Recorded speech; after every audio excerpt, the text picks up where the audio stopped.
future claims. So like if you go to sell your house and something pops up in the title search that happened 20 years ago, but it's a claim now, you can go back on your policy and say, hey, you guys should have caught this when I bought this house. It should have been fixed then. I'm making a claim for it. And technically the loss is current, but it's for a past issue.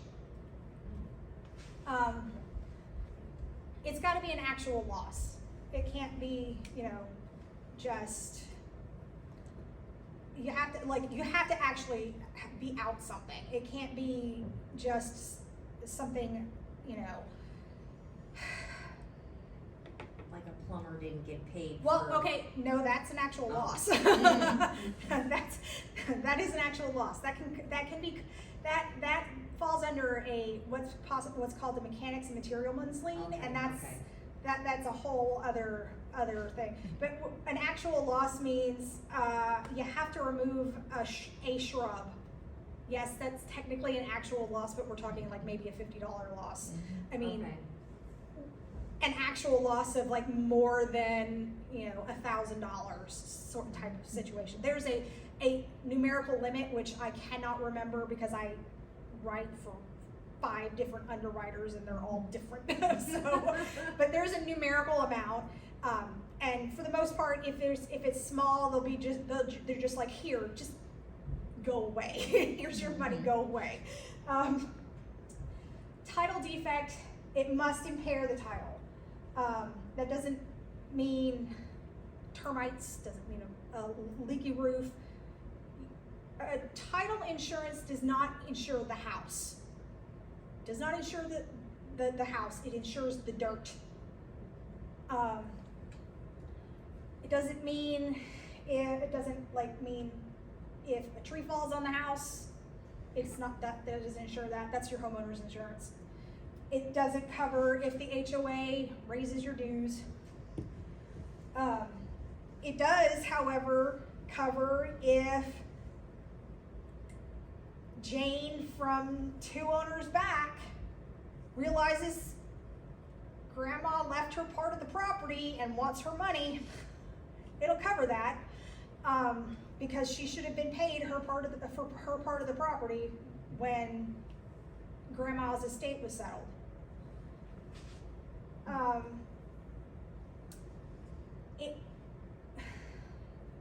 It covers a past event, which is what I meant by something that happened in the past but causes you an issue now. So like, your car coverage covers something that happened right now. That's not the way that, and it only covers something that happened right now. A medical claim covers something that happens right now, and only something that happens right now. Now, and usually doesn't cover pre-existing conditions. That's not necessarily the case with title insurance. And it doesn't cover anything that you did to affect the title. Like if you defaulted on your mortgage, or you built your driveway halfway onto your neighbor's property, or which has happened more often than you would think.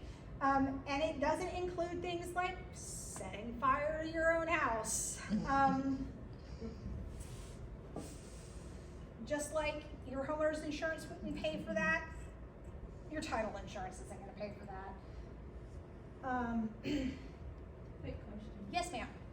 Why is the home insurance and the title not in the same category? How do they keep those separate? What is the purpose if you're saying that the house is built on the ground, correct? Yes. So that means that the title and the home insurance should be placed together. Not necessarily, because you can buy title insurance on a vacant lot. And if you buy title insurance on a house and a tornado comes through and wipes out the house, you still have your title insurance, but you don't have your homeowner's insurance anymore because there's no home.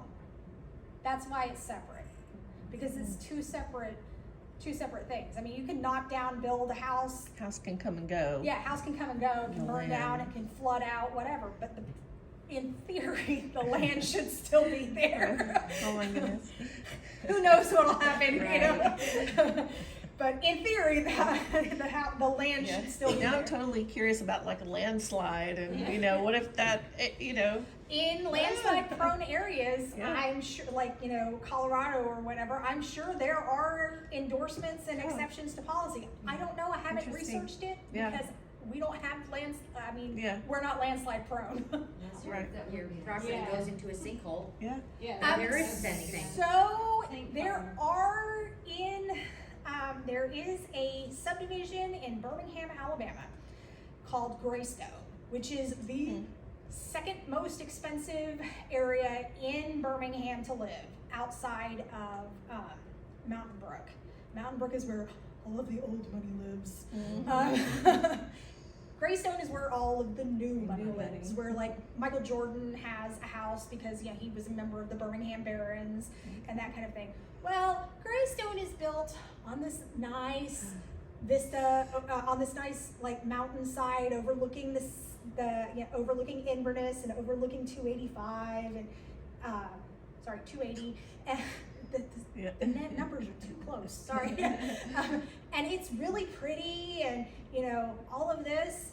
Well, when the developer built the house and built the subdivision, and when the planning committee, the planning office signed off on it, nobody realized that Greystone was built on top of an aquifer Oh. in limestone. Oh, So Greystone is literally one good drought away from a sinkhole, oh. like being one giant sinkhole. Wow. And so after that was discovered, every policy after that has been written with a sinkhole an exception. Wow. Interesting.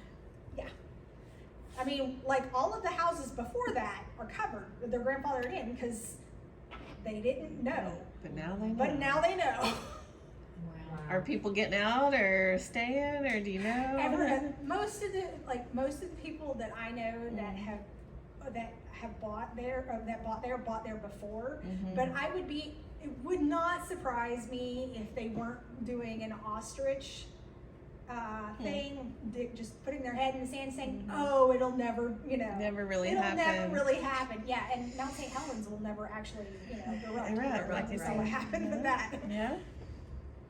Hey, if you want to take your chances, Okay. not my circus, not my monkeys.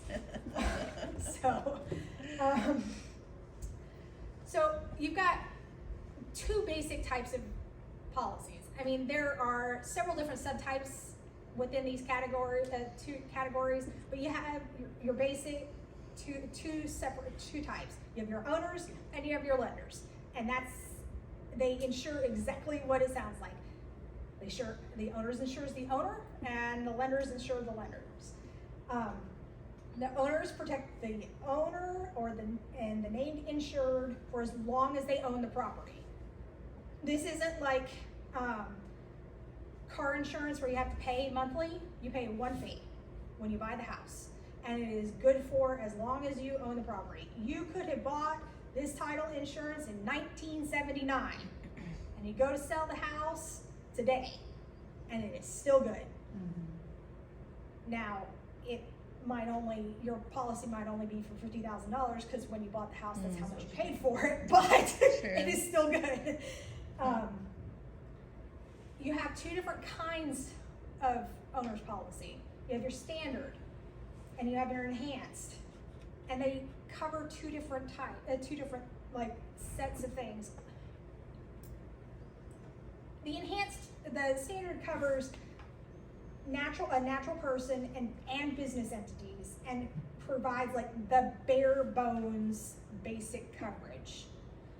An enhanced only insures natural persons and only on a 1 to 4 residential property. That means, or a condo or a townhouse. That means it doesn't insure apartment buildings, it doesn't insure commercial spaces, You cannot get an enhanced policy, an enhanced owner's policy on a commercial space unless, and there's always an unless. In title, there are very few black and whites in title.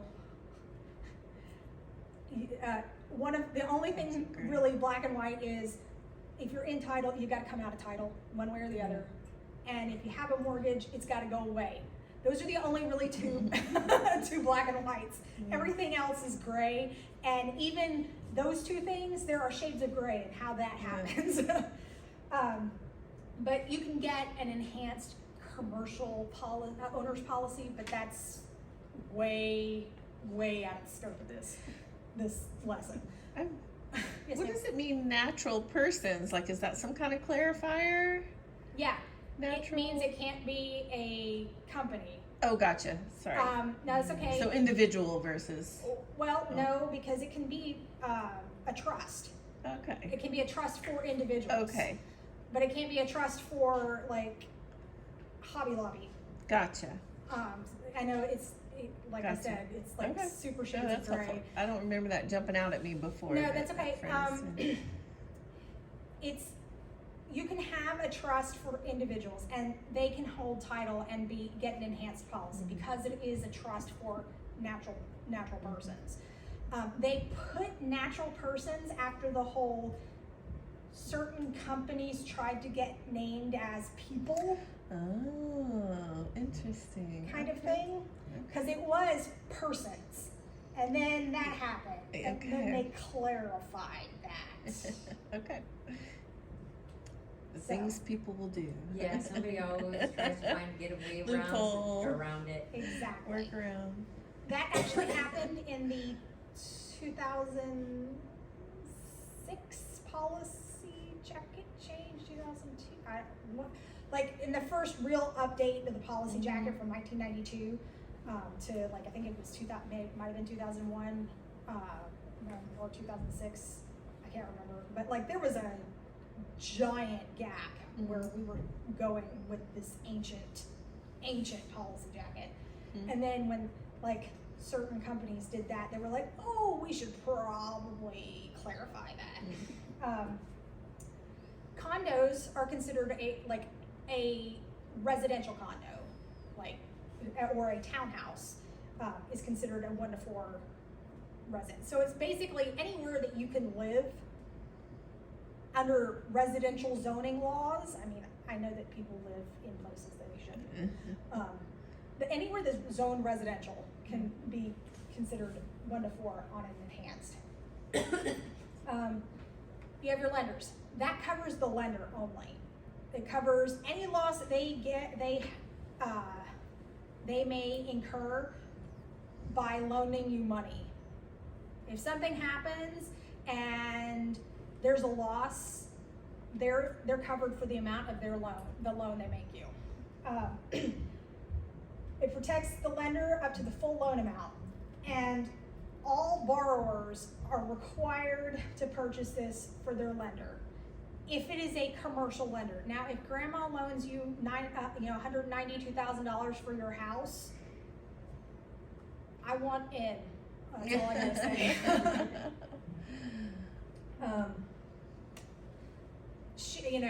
Private lenders don't necessarily require that. They should, but they don't. Because it's better, it is good, it protects them. Because if something happens and there is a total failure of title, like you go to sell the property down the road and there's a total failure of title and they lose, like the loan is just scrapped, like everything gets lost.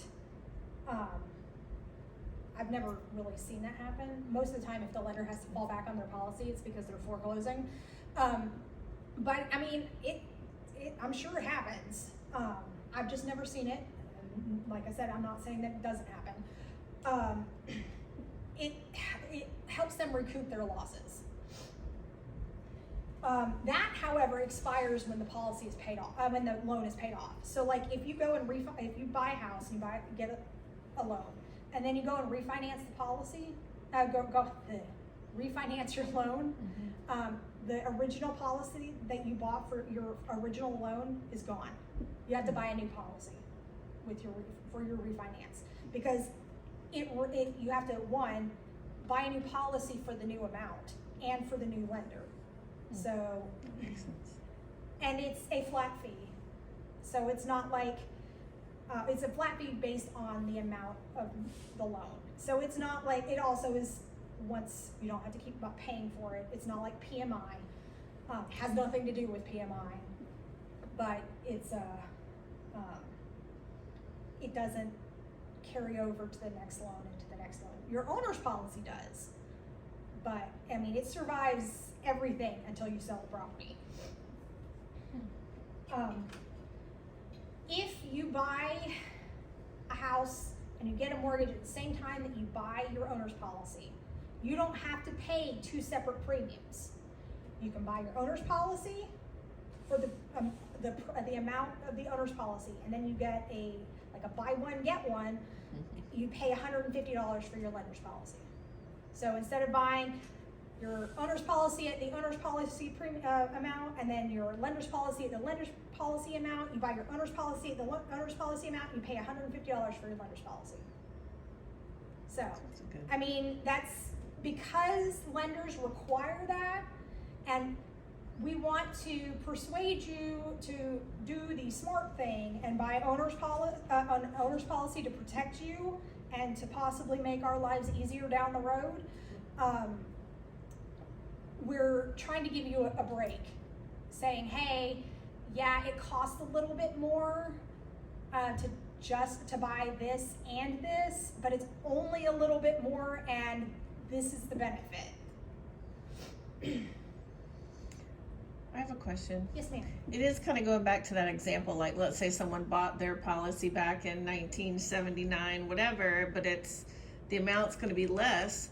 I mean, is it on that person to decide, hey, I really should up my policy amount now that my house has doubled in value Yes. or whatever? So, okay. Yeah, and that's a whole other. Other ball of That's a whole other ball of ball wax. beans. Yeah. Okay. No, that's fine. That's another whole other process.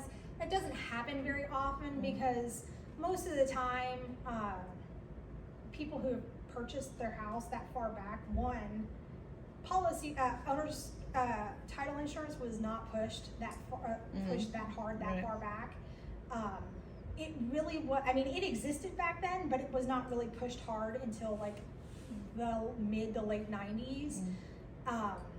And so, yes, houses were significantly cheaper in the mid to late 90s, but they were not $50,000. Right.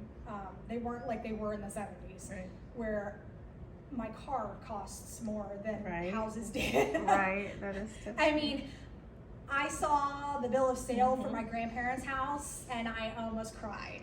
I think they paid $7,000 Yeah. for their house and an acre Yep. of land, and I was like, oh. In my dreams, right? Yeah, exactly. Wish. So why is title insurance, important? I mean, it protects the lender, it protects the owner. And like I said, you can do a BOGO essentially if you get it at the same time.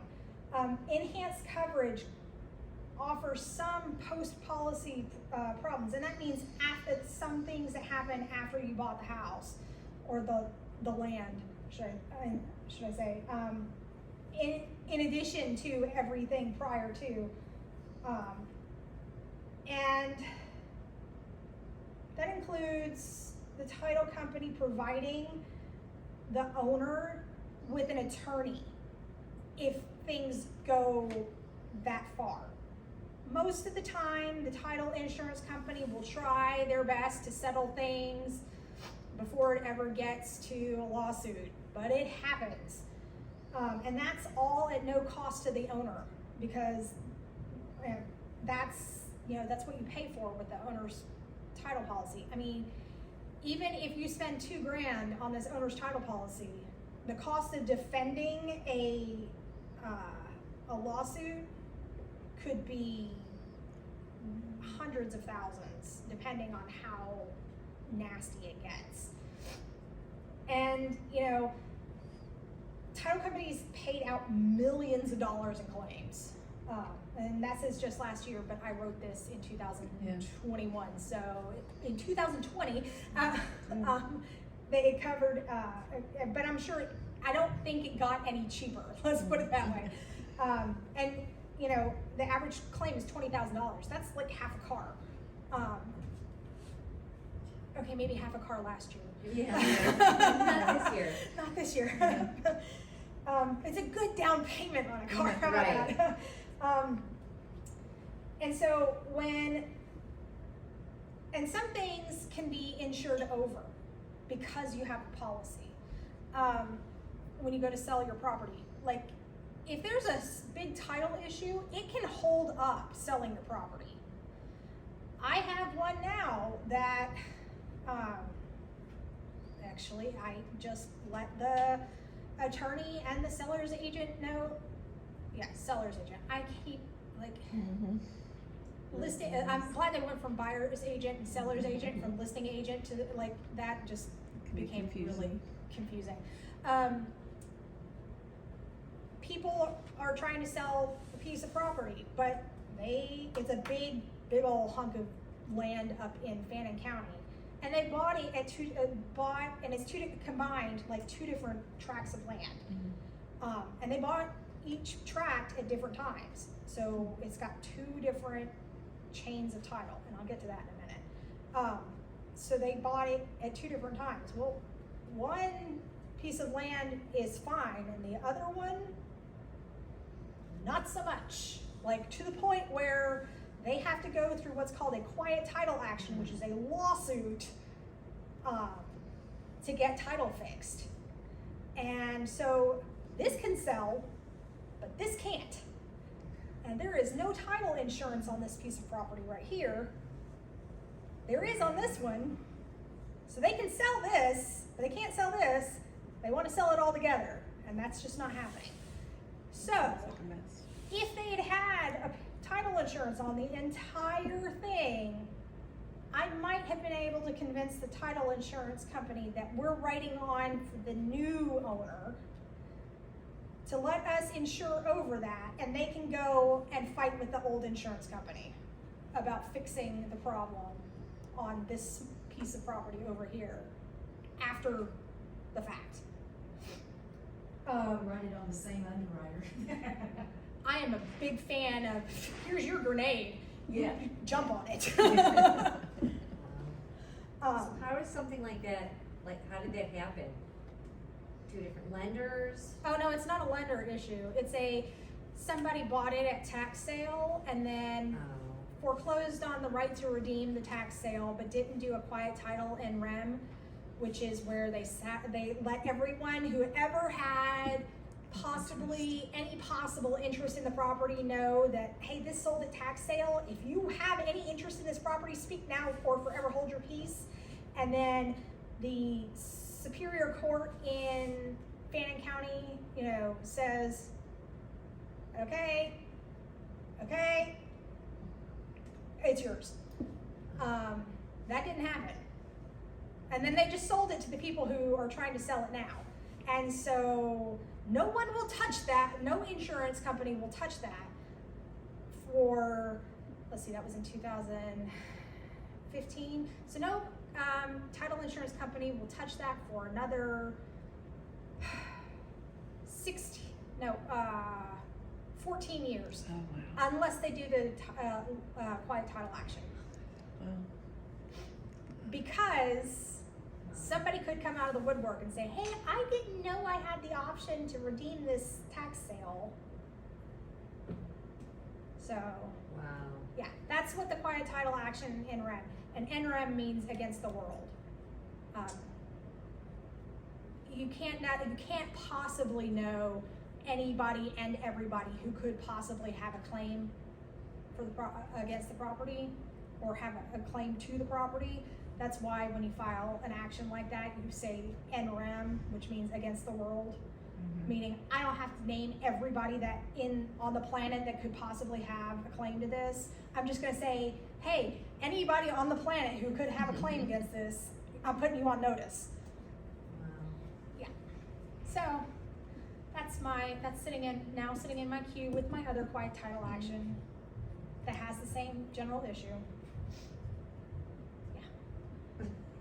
It's in I have little folders on my desktop of Fun, not fun. Exactly. Yeah.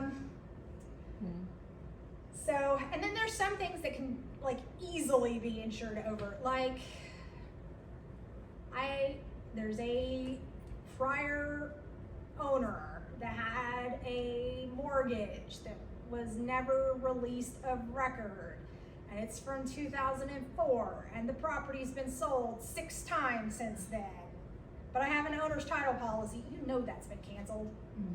Because if it hadn't been, it'd have been foreclosed by now. But I have a policy, if I didn't have a policy, I would have to track that sucker down and get proof that it's been paid, get it canceled. But if I have an owner's title policy, I can rely on what's called the mutual indemnification agreement. And that is where all of the underwriters that signed on to this thing said, hey, we keep getting a bazillion emails a day saying, can I insure over this? And a lot of these things are FIFAs against old owners, mortgages against old owners, corporate seals missing on old deeds, authority names missing on old deeds. Can we just all agree that we're gonna insure over each other's policies if there's an issue? Cool. And then they send out essentially a contract to everybody that says, hey, we've all agreed that you don't have to send us emails about these things. If it meets these if your policy, your old policy meets these requirements, it has to be a year old, it has to be for this property, it has to be your seller, and the mortgage can't be for more than $1 million, or the mortgage or lien can't be for more than $1 million, can't be against your owner, and a few other things. You don't have to email us, leave us alone, just put a copy in the owner's policy in your file and move on with your day. So, and then most of the time the sellers and the seller's agent don't even know there was a problem, unless I have to go ask them for the copy of the policy. And then, hunky-dory. That's why you get owner's insurance. So that way, sometimes it's only a hiccup in, can you please send me a copy of your policy? There's an issue that I can clear up real quick if you give me a copy of your policy, or even tell me who did your closing. Because in theory, they're supposed to put the name of the attorney at the top of your deed. In theory. What does title insurance cover? There's your enhanced policy. An enhanced policy covers everything that I'm going to go over here, and then I'll go over what additional things it covers. Someone else owns an interest in the property that doesn't convey. So I bought a piece of property from you. Okay? When you bought the property, you bought it from Janis's grandmother's estate. Well, when Janis's grandmother's estate was selling the property, they didn't quite do it correctly, and Janis's aunt was supposed to get part of an interest in the property, and they didn't have her sign off on the estate. So when I'm buying the property from you, Janis's aunt was like, hey, I own part of that, but you have insurance, so you can go to the company, the attorney who's doing your closing can go to the underwriter and say, hey, pay this woman off and get her off our back, basically. And I mean, it's more involved than that, but that's basically what generally will happen. Any defect in or lien encumbering title, which is essentially a old mortgage that didn't get paid off, a FIFA against my favorite, John Smith, or even if somebody is, I know it's them, like it's against even the 5A has the name of the address of the property on there, but it's 4 owners back. I mean, it's still within 10 years, but it's 4 owners back. But I have an owner's title policy, so, and it's not $1 million or more, so it's covered. Unmarketability of title. So you remember how I said this bit about the quiet title action property? That is currently an unmarketable title. I mean, yes, they could sell it. It's a really bad idea because it just becomes, it just snowballs from there. And they can't offer a warranty, so they can't use a warranty deed. They can't say that like they're aware that the as far as they know, the title is good, title is solid and sound to offer them a warranty. They can't, so they have to use a quitclaim deed, which is basically worthless. I mean, the only time you use a quitclaim deed is if, you're getting divorced and, your stupid ex-wife or stupid ex-husband gets the property that you've been living in for 10 years. Or you're passing, you don't want your husband on, your husband can't get approved for a mortgage that you have to and you need to refinance, so he quitclaims the property to you so you can qualify for a mortgage, and then after you get the mortgage, you quitclaim the property back into yours and your husband's name and commit mortgage fraud. And okay, so you can do that, but there's certain things that have to be done, like the lender has to be aware that you're doing that. And they have to be okay with it, and you have to, on the deed, the face of the quitclaim deed or the face of the deed into the two of you, it has to be subject to the new deed, the new security deed or the new mortgage. Otherwise, it really is mortgage fraud, because then you're putting somebody else's claim to the property on line with the mortgage lender. It's a whole other thing.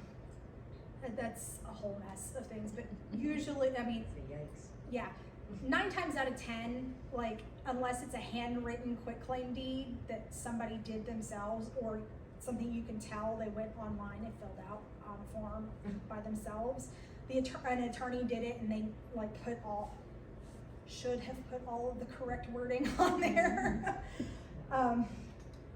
Lack of right of access to the land. You have to be able to get to the property. I mean, you can't landlock the property, technically. In Georgia, it is illegal to landlock the property. It doesn't mean it doesn't happen. If you have a piece of property that is landlocked, you're supposed to be able to get what's called an ingress and egress easement. Yes, that's a mouthful. That essentially is saying, you talk to your neighbors and they agreed to let you drive across their land to get to your property. And that's an agreement that gets drawn up and it goes, should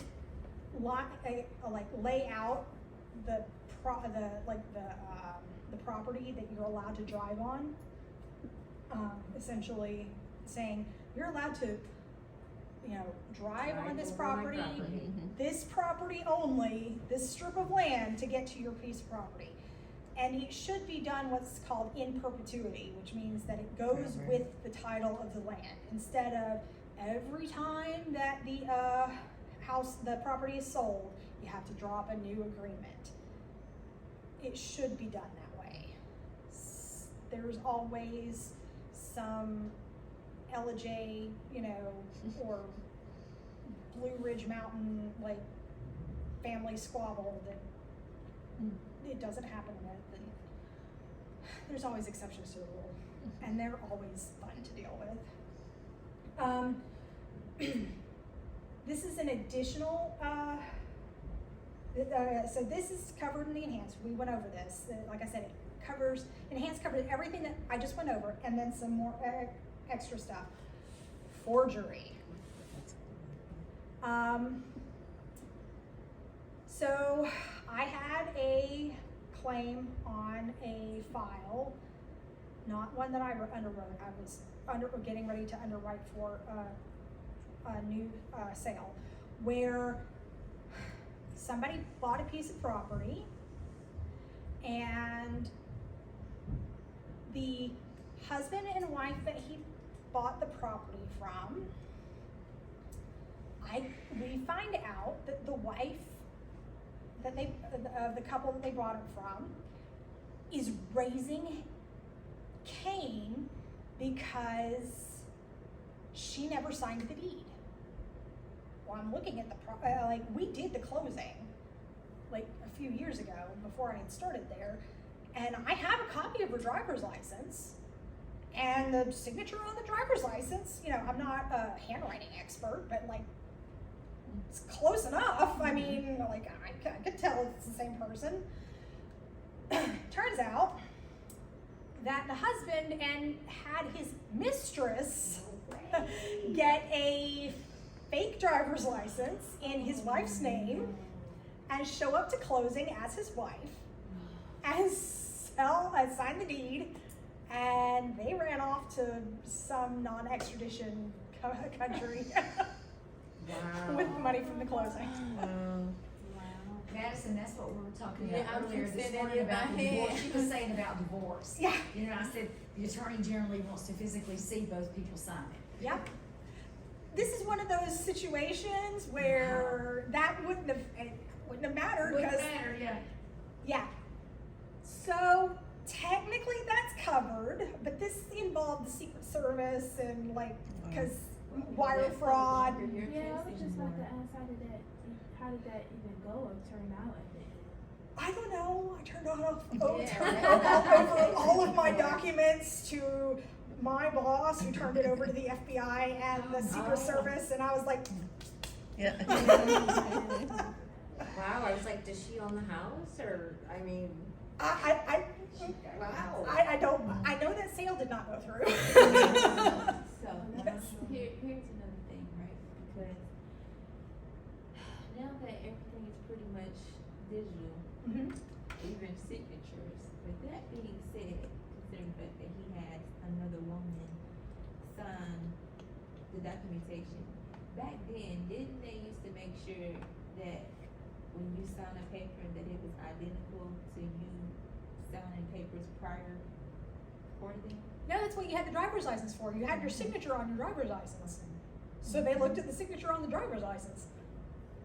My signature is not the, my signature on my driver's license is not the same when I sign papers. Then you could have hired somebody to do, I mean, nowadays you don't know what people do. Yeah, You could have so hired that's why I somebody, asked, private like- investigator, I don't know. Because I mean, I was, But attorneys are not handwriting experts. Uh-huh. My signature changes like 5 documents in.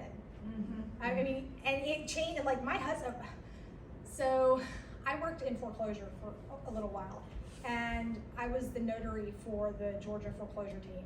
So my name is all over some people's foreclosure documents, and I didn't want my name anywhere near our house because I had an attorney friend in Alabama, and she had some crazy woman show up at her house because she was able to track her down through her notary stamp.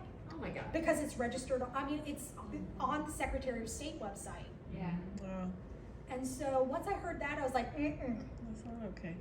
I mean, my name's not like John Smith. Yeah. Like, it's not gonna be hard to find my name on the Fulton County, Yeah. tax assessor site. So, our house is in my husband's name. And you can see in our closing packet how my husband's signature changes, like every 10 pages. Because, you're signing like, 200 pages worth of documents. So, your signature changes as you sign. And like attorneys aren't handwriting experts. So as long as it was close and it wasn't just completely different, nobody's gonna notice. The only time anybody would look is if you were writing had 2 checks that you signed, one signed one way and one signed another, and you turned them into the bank. And then only if the teller was paying attention. But yeah, I get what you're saying. That should have been the case, but especially during that time, it was during just before the bubble burst, and everybody was just hammering through. Because if you think last 2 years were busy, whew.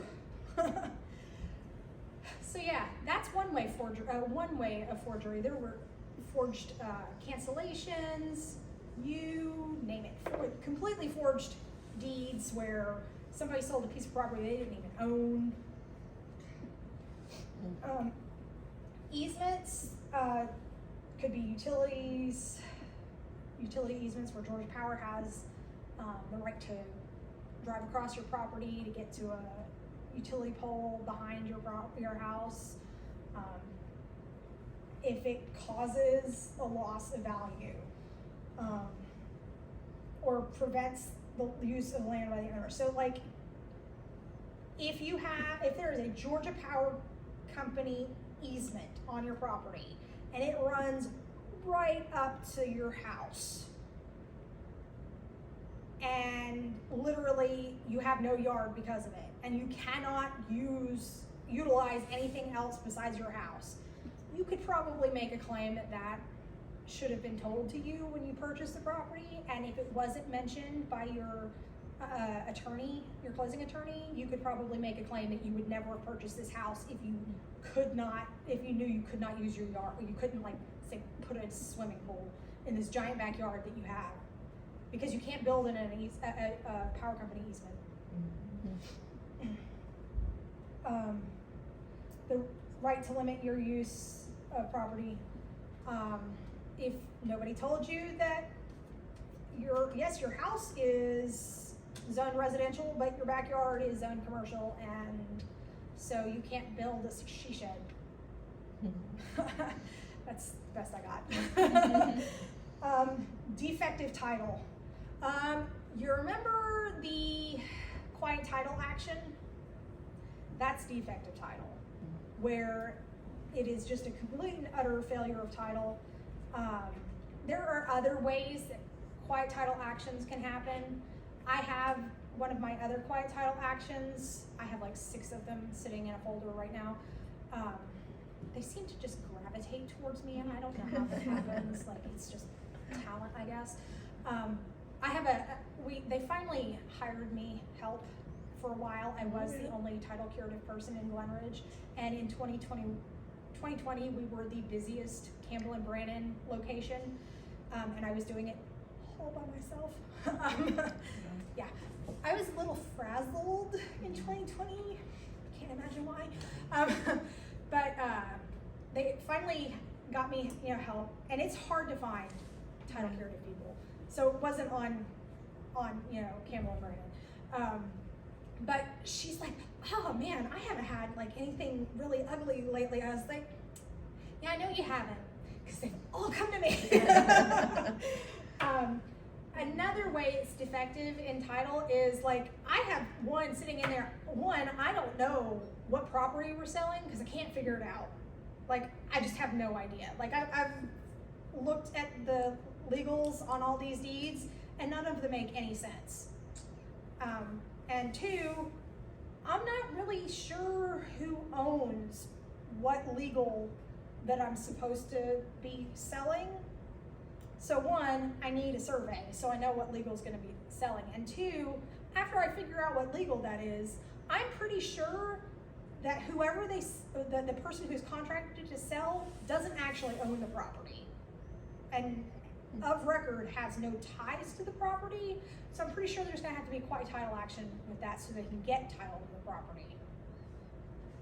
So currently, that is a defective title outside of the legal description issues. Interesting. Yeah. There has been times where I have wanted to make an exception on the commitment that says we accept to all matters of title because it is just that screwed up, which you can't do, but I have wanted to.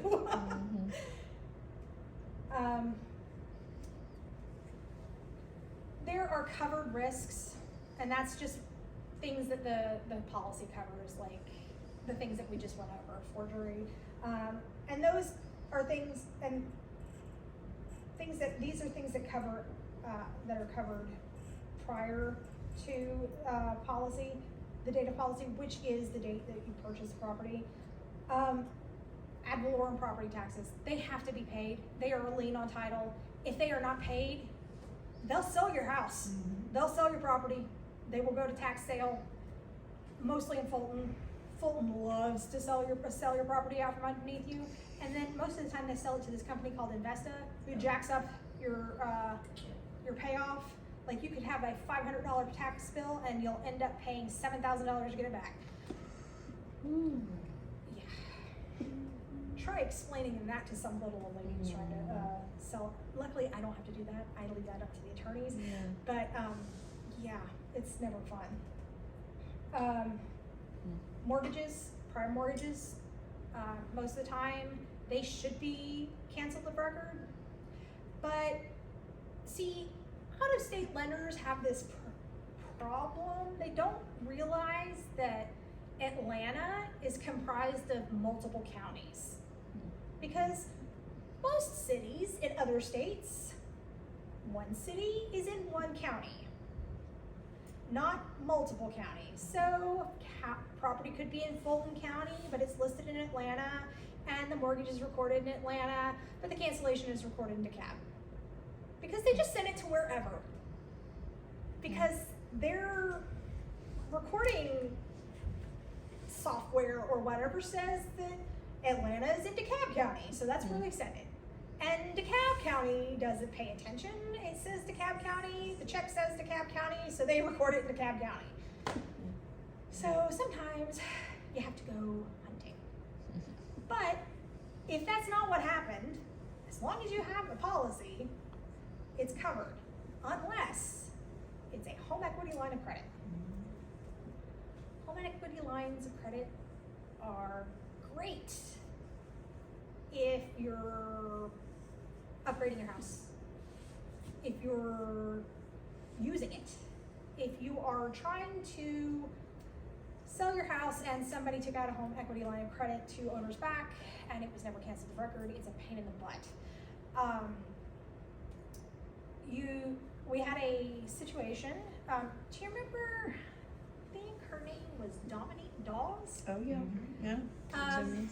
So when I was still working as a typist in Birmingham, she had just won her gold medal.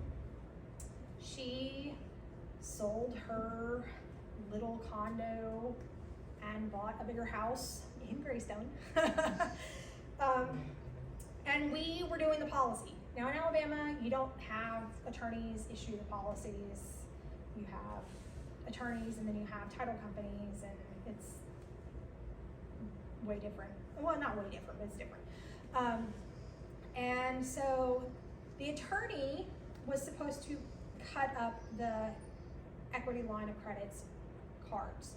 So used to, a long time ago, you would get checkbook for your home equity line of credit. And so when you sold your house and were canceling a home equity line of credit, you handed over your checkbook and it was destroyed. Well, now you're supposed to hand over your credit cards that are attached to the home equity line of credit, and they're destroyed. Well, most people don't realize that the home equity line of credit and the credit card that goes to it are attached to the property. They just think it's a loan that you have a credit card for. Okay? I mean, it's not, most of the time, this is not a malicious thing on their part. They just don't realize it. But in this instance, the attorney did not collect the credit cards. And so there was a zero balance on this home equity line of credit because they paid it off, but they did not collect the credit cards. So Ms. Dawes assumed that it was a loan, like a regular standard loan, because she still had the credit cards. And so she charged back up because it's a loan, right? Obviously, if it was attached to the house, it would have been canceled. Well, I don't know how it was caught because it wasn't caught, it wasn't for resale or something along those lines, but it was caught, and the attorney $12,000 that Miss Dawes had charged back up onto the HELOC, because he didn't want to have to go back to her and say, hey, I screwed up. I need you to pay me $12,000 for this. Wow. Because he, not only did he screw up and not take the cards, he screwed up and he didn't send the kill letter when he sent the payoff. Wow. So like this was a whole total failure on his office's part. And this is why HELOCs are a big problem and why they're not covered by the MIA.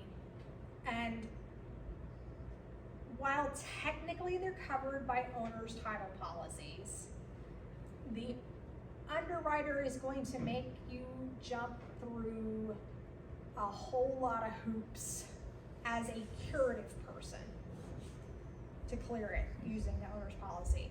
Now, as an owner, you should never, you would never know about this, and if there was ever an issue that came up, you would be insured, like you'd be fine.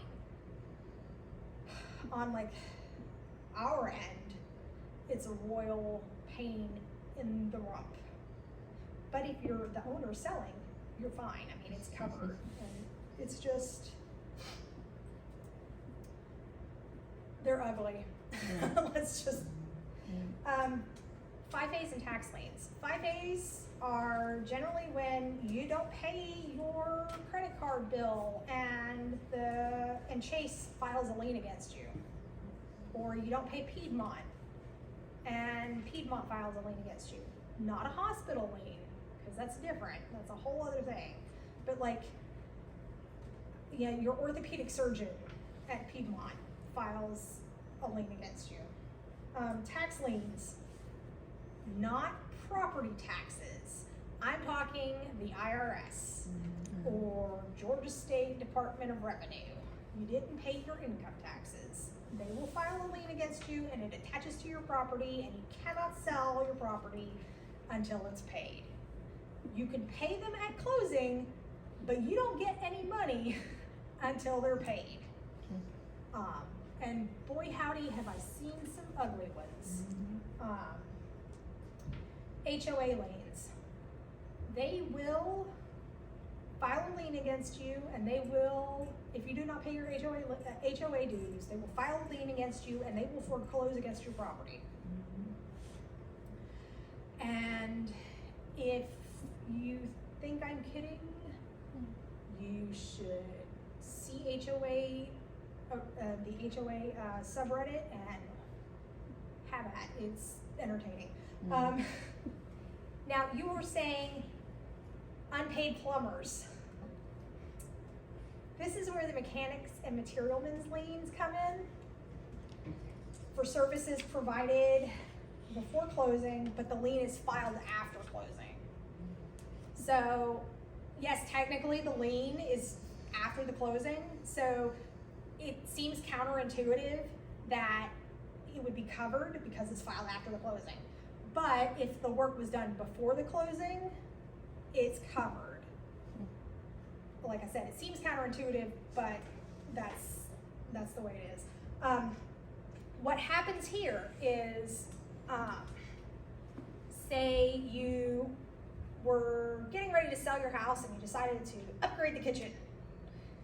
So you upgrade the kitchen and you don't pay your contractor, or you pay your contractor and your contractor doesn't pay the subcontractors, which is even more sticky. And so you're getting ready to, and then you've got like a contract, and you're getting ready to sit down at the table, and the subcontractor files a lien because he hasn't been paid. Well, that's got to be paid. It will come out of your closing fees. Net closing Proceeds. profits. Yes, thank you. See, I don't handle that part. And I mean, that's got to be paid. Otherwise, they have 366 days from the time that they file that lien to do what's called perfecting the lien, which means they have 366 days to file suit against you. And that would mean that it goes from, transfers from being a mechanic's lien to an actual 5A. And that means attorney's fees and court costs and all kinds of stuff. And if you catch it at mechanic's lien, it is generally just the cost of the lien plus interest.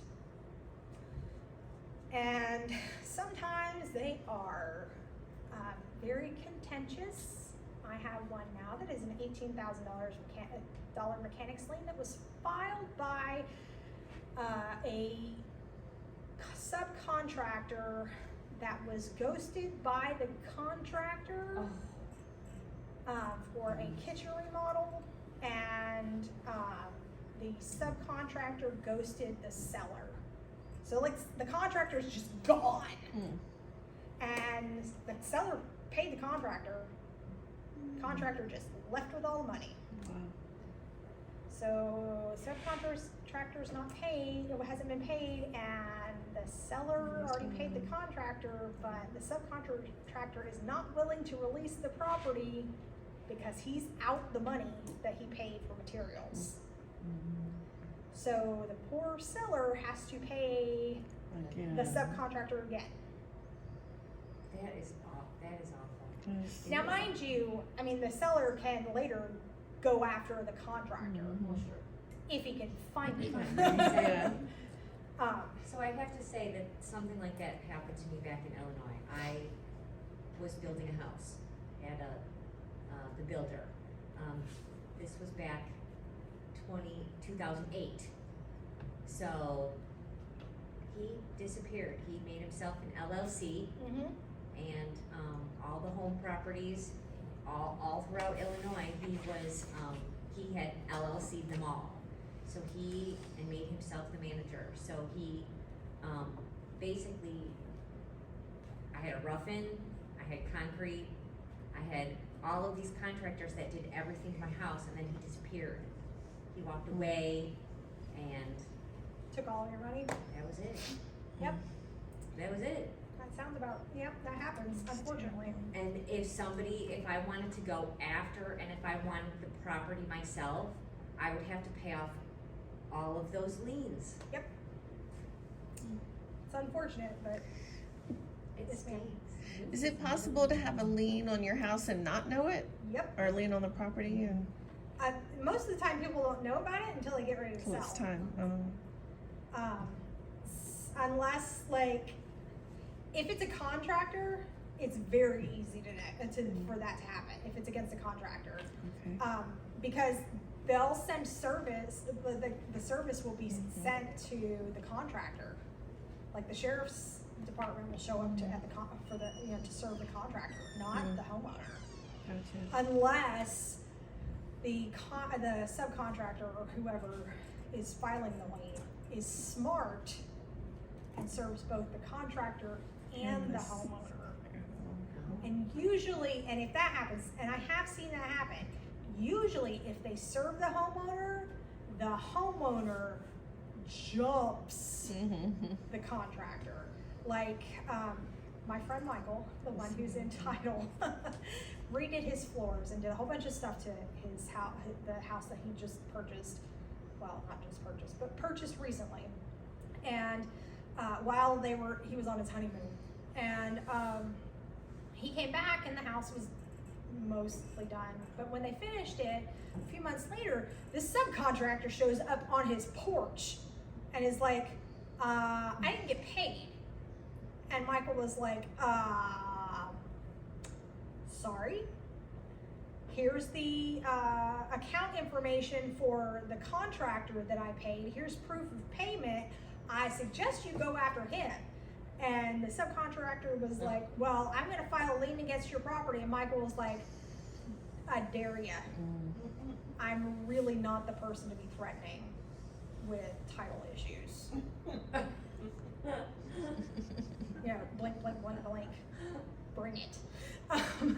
But after he told him how to get in touch with the subcontractor, gave him his personal cell phone number, all this information that the subcontractor didn't have, because he had his business number and all of that, and the guy had ghosted him. the guy had he never heard from the subcontractor again. So I guess giving him the additional contact information allowed the guy to, track him down. Track him But for the next year and a half, I checked online to make sure that this subcontractor did not file a lien against him. But yeah, it was just kind of one of those things of all the people that try to threaten with Right. Someone who knows yeah, better. Exactly. It's kind of like when my next door neighbors, moved in. My brand new next door neighbors moved in and tried to threaten one of my guests I that they remember had parked in front of their house and not to park on their property, and left a nasty note on their windshield saying not to park on their property. To which I responded in kind on their same note that they didn't own the street, and the street was part of a public right-of-way, and even if somebody owned the property besides the city, it would be the HOA, which we didn't have. It would still not be part of their property. I mean, of all the people to argue Yeah. with. Oh my gosh. Yeah. Just a lot. Encumbrances or leases. This usually pops up where there's a lease for timber or a judgment lien. I mean, it's the same general thing as the 5As or that kind of thing. That's insured. Fraud, incompetency, incapacity, or forced to sign a deed under duress.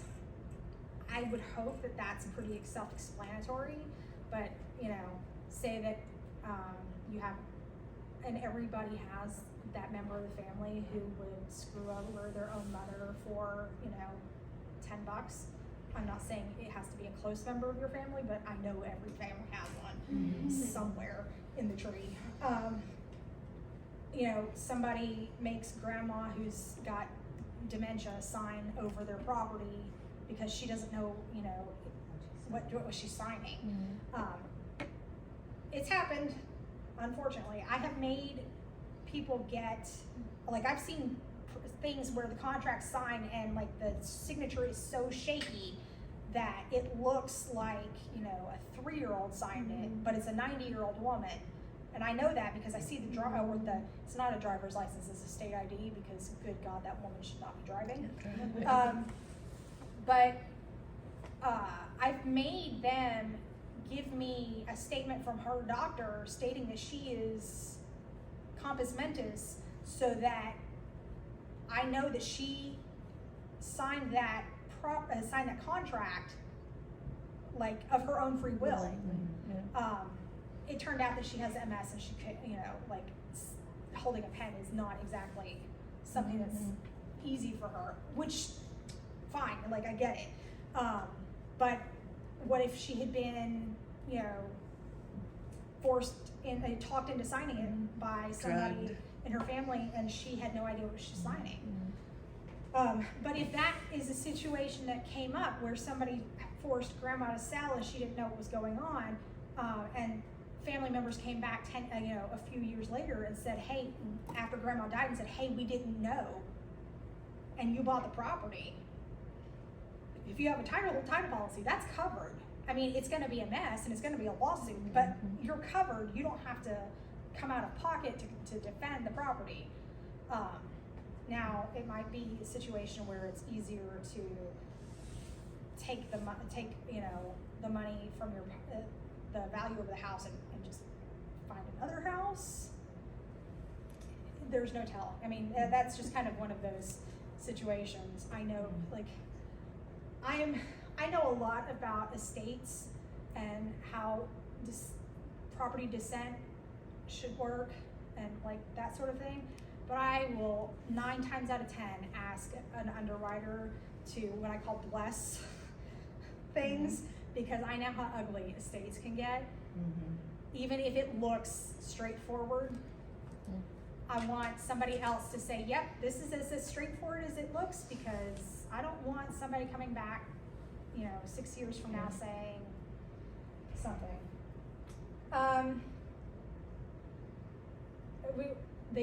Driving across, getting to the property, like I said, it should transfer, agreeing the agreement to allow somebody to drive across the property should transfer to the new owner if it's signed in perpetuity, but, not always, but you need to make sure that, like, if it's not in perpetuity and the title examiner did not catch that, an owner's title policy or a lender's title policy, as the case may be, will cover the cost of getting a new easement done. Even if they have to pay your ornery neighbor, for the right to drive across the property. And there's, I'm sure, been some serious Hatfield McCoy type situations. Forced removal of existing structures due to violation of covenant or restriction or HOA type situations. That would be like if the person who bought the property from put up a shed type like a shed in their backyard, and it wasn't noticed by the HOA until after you bought the property, and the HOA comes by like a year later during their annual, we have to stick up our rear ends inspections. We need to raise your, Exactly. And says, hey, that is not supposed to be there, you gotta get rid of it. Well, you don't wanna get rid of it, but you have to, because otherwise you're gonna be in violation and they're gonna start, hurling fines at you, because they love to do that, for everything. But it's gonna cost you like $1,000 to get rid of it, because, everything costs a small fortune. And you gotta tear it down and dispose of everything. So you can claim that, and this is just an example. There are other things I'm sure that cost more, but this is the easiest example I can come up with.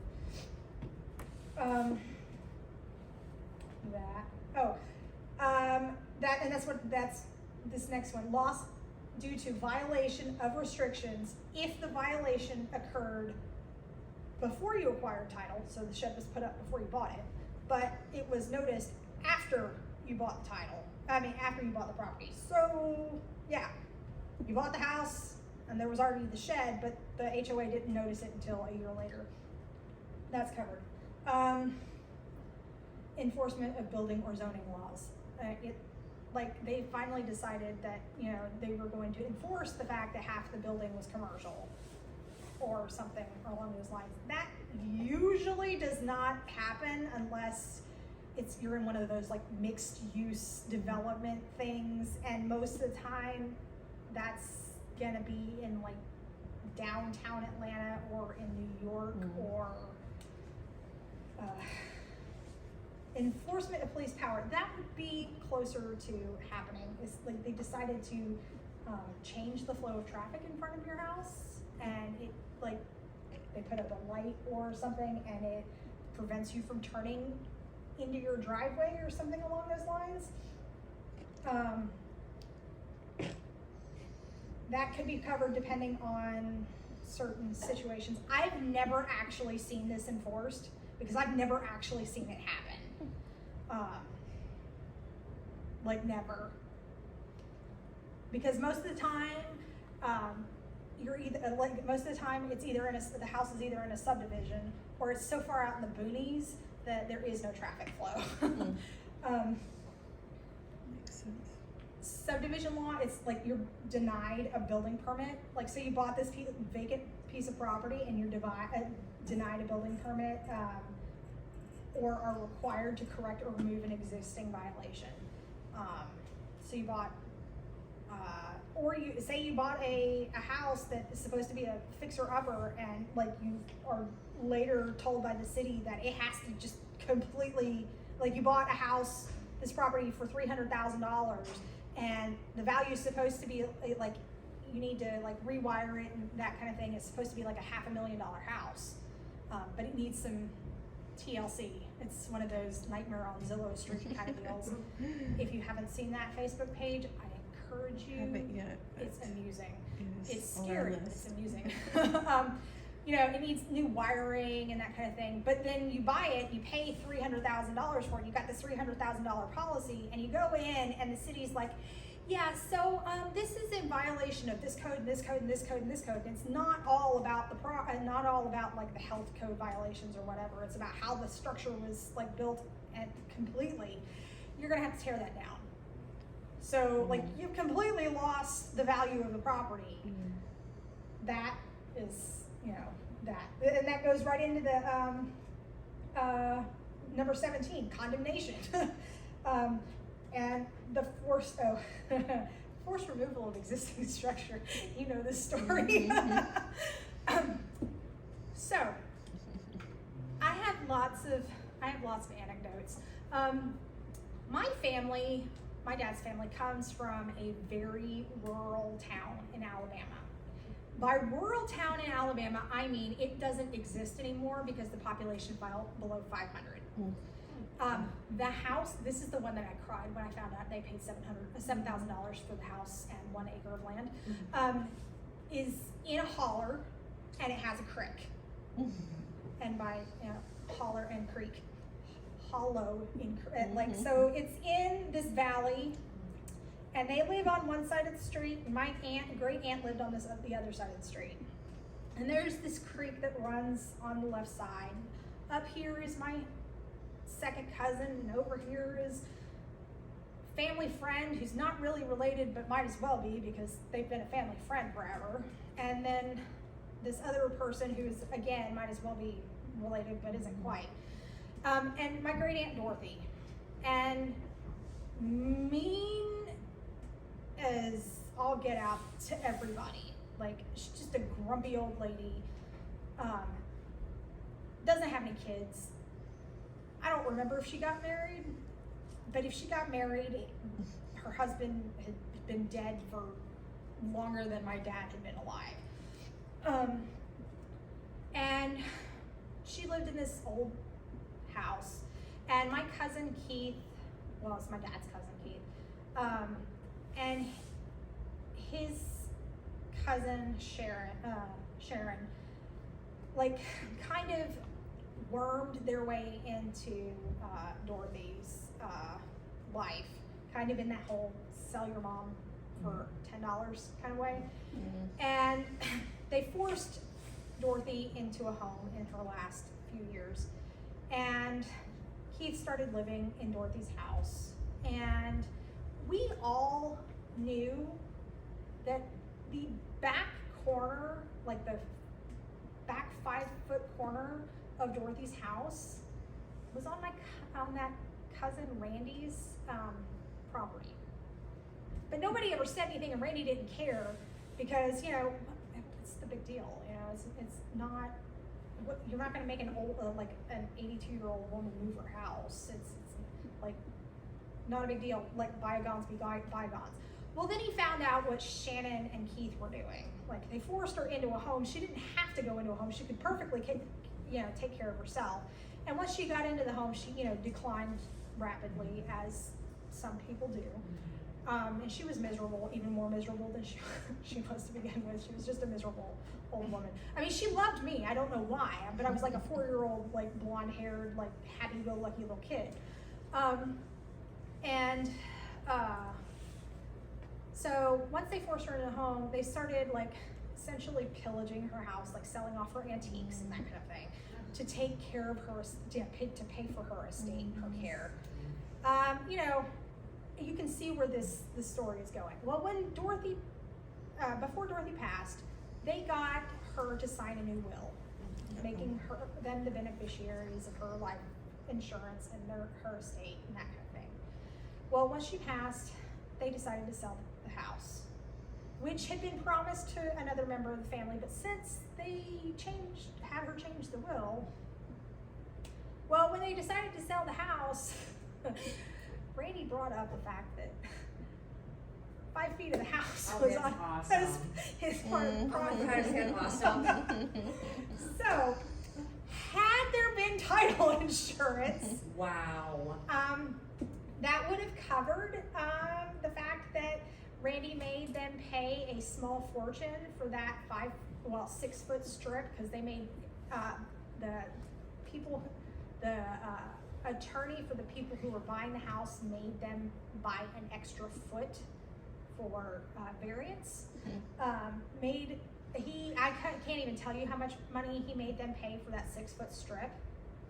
But it was a small fortune. Did It was. they pay it? Oh yeah, I mean they had to, because otherwise they couldn't. They either had to move the house, or they had to buy the strip. That was, or the house just had to sit there. But if there had been title insurance, that the insurance company would have had to pay for it. That's the point of the story. Right. But or they would have had to have, or the insurance company would have had to pay to move the house. But let's face it, it was cheaper to buy the strip, property. But yeah, that's why stuff like that is why you buy title insurance. And stuff like that is the reason why you hope and pray they don't have title insurance.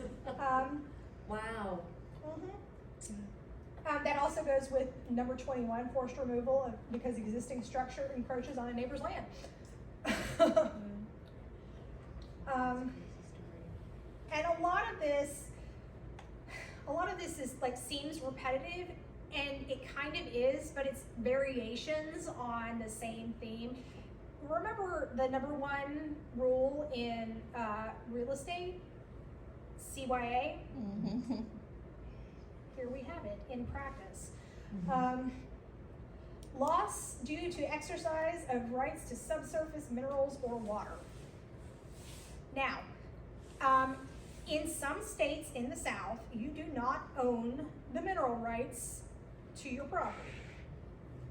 Alabama would be one of them. So if you strike oil on your property, 9 times out of 10, you do not own it. Yes. I can almost predict that U.S. Steel owns it. Because up until 10 years ago, U.S. Steel was the largest landholder in the state of Alabama.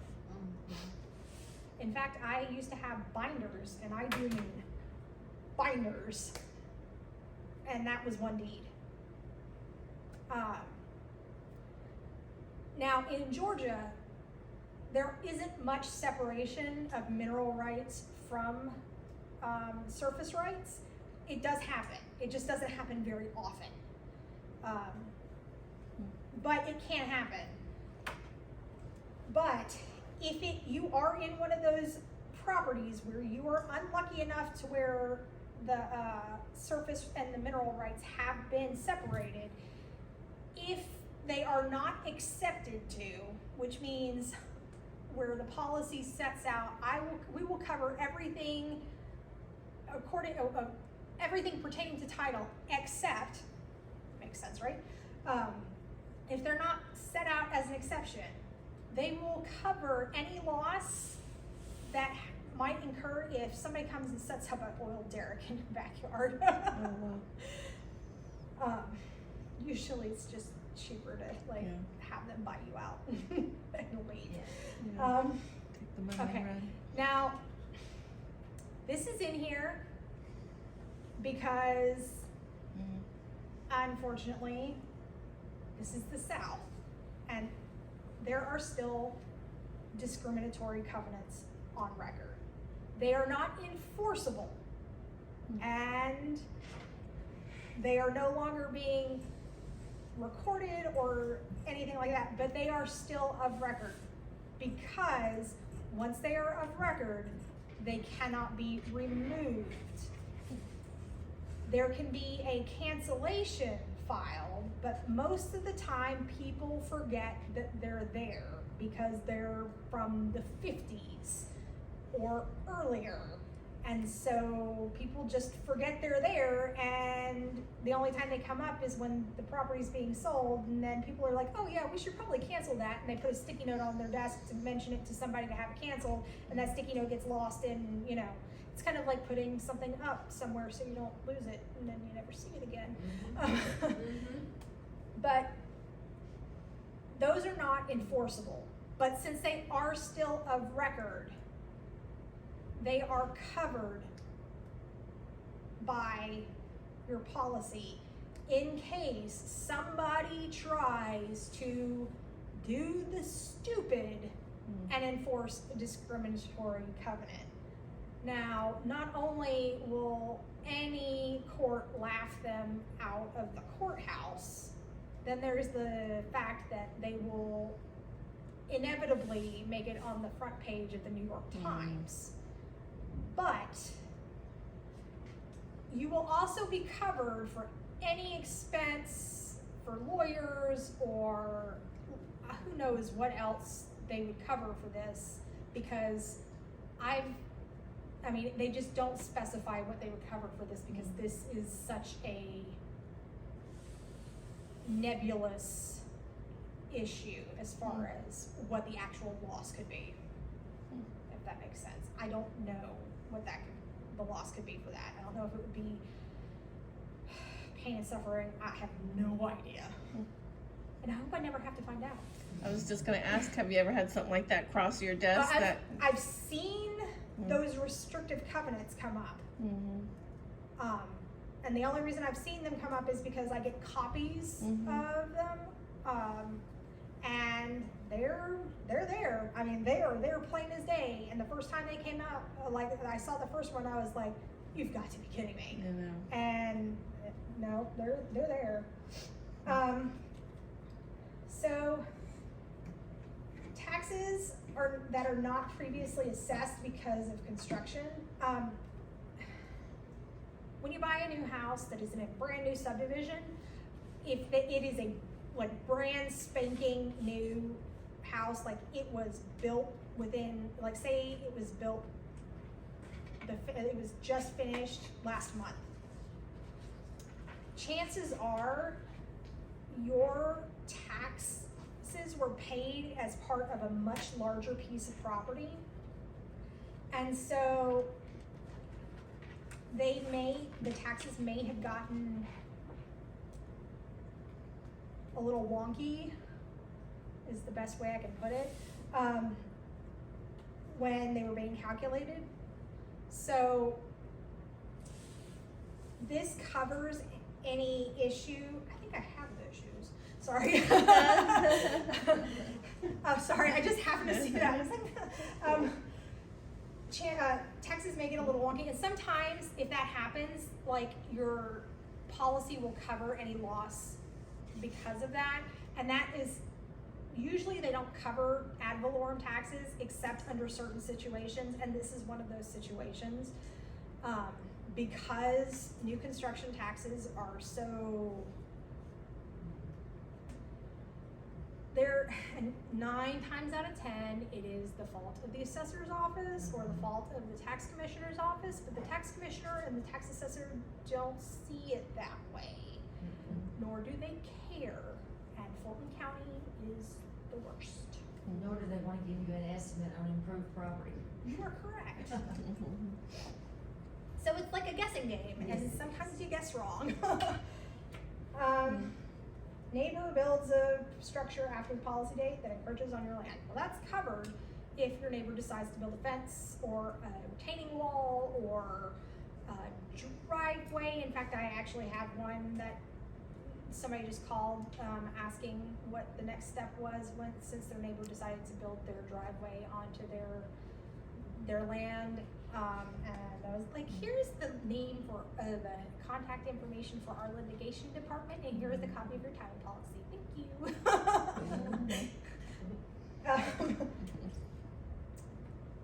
Unmarketable title, that goes back to that whole, and when I say unmarketable title, there's that issue with like, it is just FUBARD, or continual loss of contracts due to refusal of purchasers to follow through because of title issue.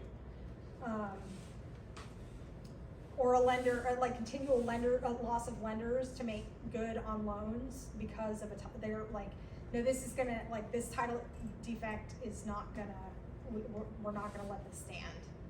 Usually it's because it's FUBARD. They generally go hand in hand. That's covered, like, but that, like I said, it also goes hand in hand with totally unmarketable title or failure of title. Usually, a failure of title can be cleared up by a quiet title action. That's what a quiet title action is supposed to do. Is it goes through the courts, you present all your information as to why I should own title free and clear, and the judge looks at all this evidence and says, yep, you own title. Free and clear, or subject to your mortgage, or whatever.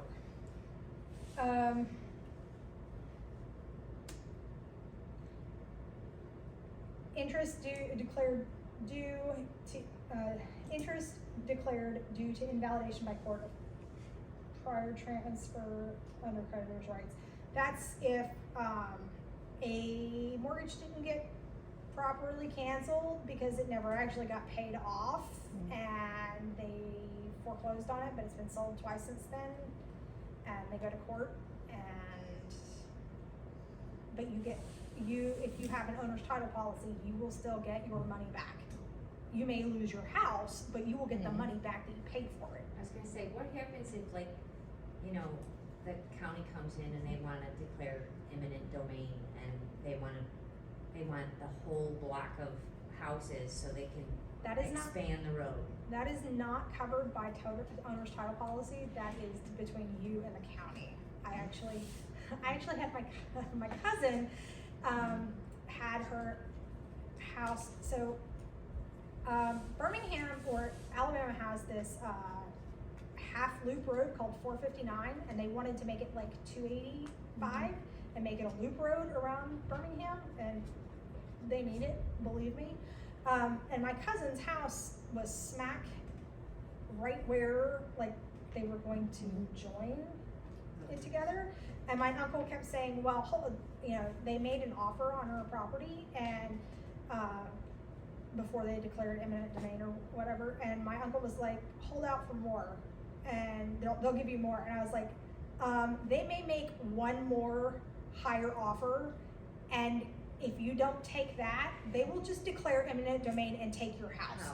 So just take what they're offering. That's the way that works. The county. They have to initially, unless it is an emergency situation, like there's a toxic spill or something like that, they have to offer you fair market value for the land that they are taking. Now, mind you, they may only take your front yard, and they may run the road right up to 4 feet in front of your doorstep. Right. And they may make your house miserable. But, yeah. Don't live close to a road, that's the, that's the takeaway, right? Yeah. Move to the boonies. Well, she was in the boonies. Yeah. Oh, wow. Well, yeah, so that was the part of the problem is like, there was like this, like wedge shape, area that was gonna cross the boonies to like, and she was in the boonies part. Which is why my uncle was like, oh yeah, they'll pay you like this, that, and the other, cause they have to cross through here. And I was like, yeah. This isn't the movies. It's like, that's not how that works. Of course, this is also the same uncle who, because I don't have a college degree, didn't think I knew what I was talking about, even though I had been doing this for, a decade. So, yeah. And then he realized, they went to go sell my grandparents' house, and he realized that, they discovered that my grandparents' house, the grandparents' property was not joint tenants with rights to survivorship, because the deed that had been done, they had just copied the deed, my aunt and uncle's deed, which was also joint tenants with that, it was not joint tenants with the rights to survivorship. And I told them, because I had looked it up online, I was like, this has got to be fixed before, this can happen. Oh no, it's fine, we just copied our deed, this, that, and the other. I was like, I'm telling you, it's wrong. No, it's fine, you don't know what you're talking about. Okie dokie. You did your part. Yeah, exactly. Not my circus, not my monkeys. We don't insure property addresses. The property address is on the policy, but it is not insured. It is there for informational purposes only. You know why we don't insure the address? Because it changes. The street name could change, the number could change, you never know, the city could change, it could become a different city, who knows? It is not insured. So yeah, that's why it says, it is specifically listed out that this is not insured.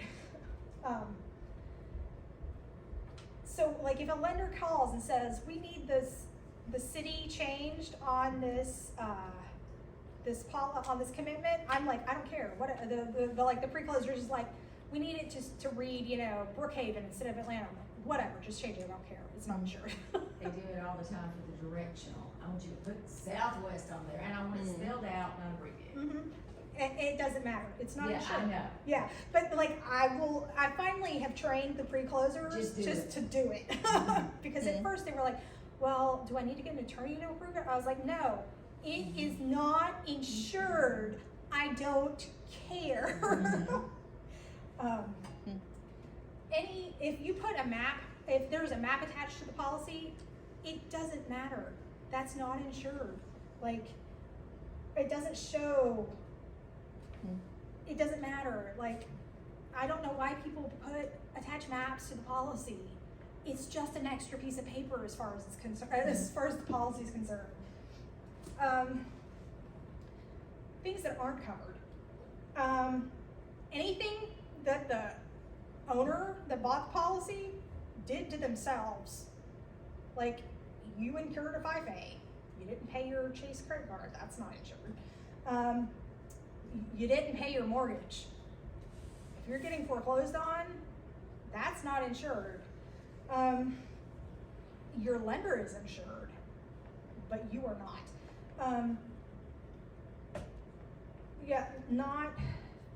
Not obeying the law or certain specific covenants, specific taxes and assessments, like not paying your property taxes and getting them sold, violating the zoning or building ordinances, like, I don't know, specifically starting a hen house in a city that doesn't allow chickens, stuff like that. Raising hogs in your backyard, I got nothing. Restrictive covenants that limit the use of the property. You know, there's been a lot of things in the news, well, there were a lot of things in the news over the pandemic where, you know, mom decides to do a side hustle and, you know, like open a small Etsy store from her house, and some nosy Nelly neighbor decides to report her to the HOA because she's opened a business in her house, which is violating the HOA covenants. That's unfortunately not covered because it violates, you know, that kind of thing. That's a trivial thing that would not be, you know, it should never reach but that kind of situation is what I'm talking about. But yeah, condemned land is not covered. Like if you bought condemned land, it's still condemned. Or if you cause the land to be condemned.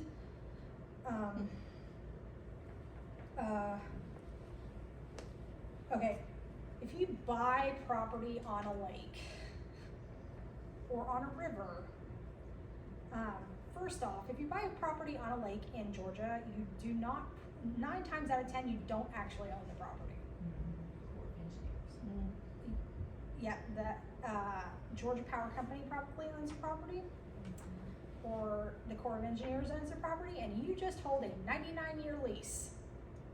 You might own the structure, but you do not own the dirt. You just have a lease on the dirt. Really? There are some lakes, they're the smaller lakes, but like, what is it, Lake Lanier? Lake Hartwell. Yeah, the bigger lakes the property around it are owned by Georgia Power or the Corps of Engineers, and you just lease the land I had never thought about that related to a policy. Does that mean you can't get an owner's policy? You can get an owner's policy, but it has to be leasehold. Oh, okay.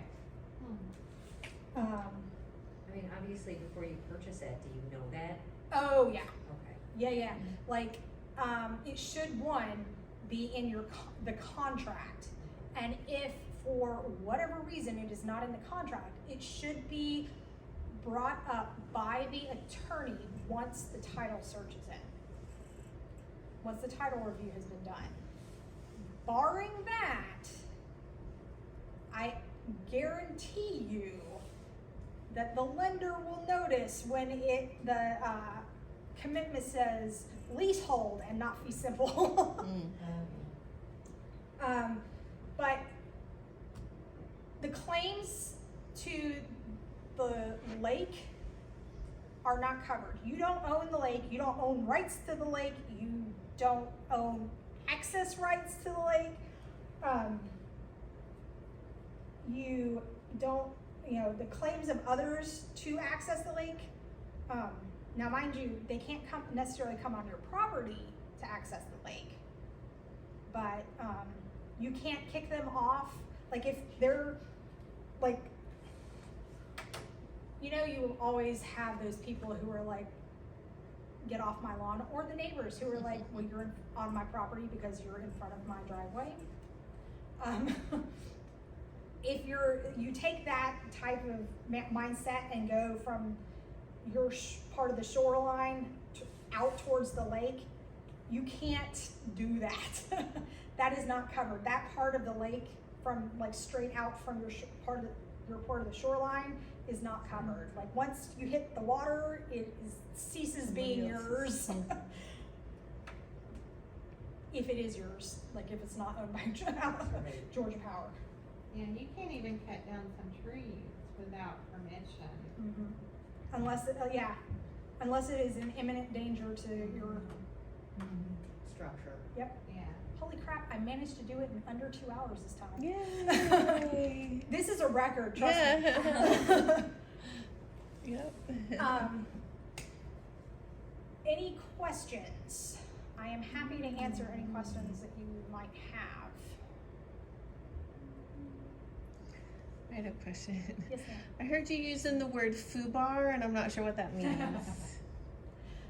Okay, so I'm a military brat, and Okay. I use some acronyms that are unique. This won't be on your test. It will Yeah. not be on the test. FUBAR is effed up beyond all recognition. Oh, okay. So it's akin to CYA. Okay. Yeah.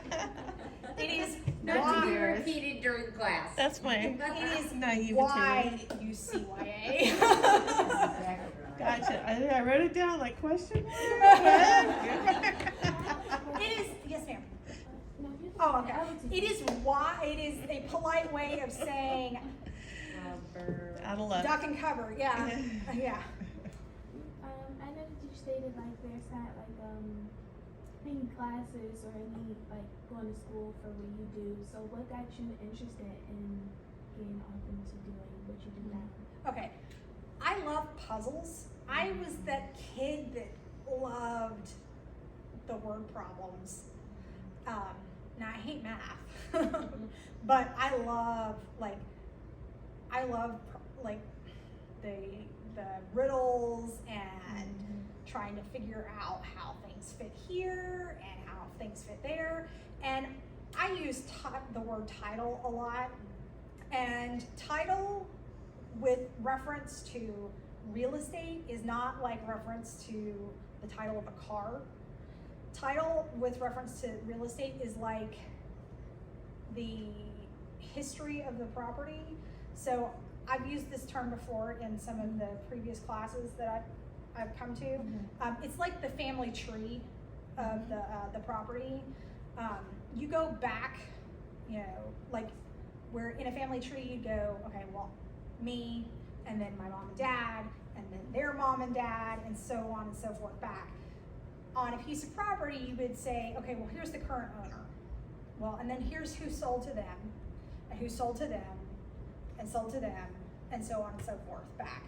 And when you're looking at that, you have to make sure that the person who sold the property to your current person, sold it correctly, and, you know, had title, had, like, used the right legal description.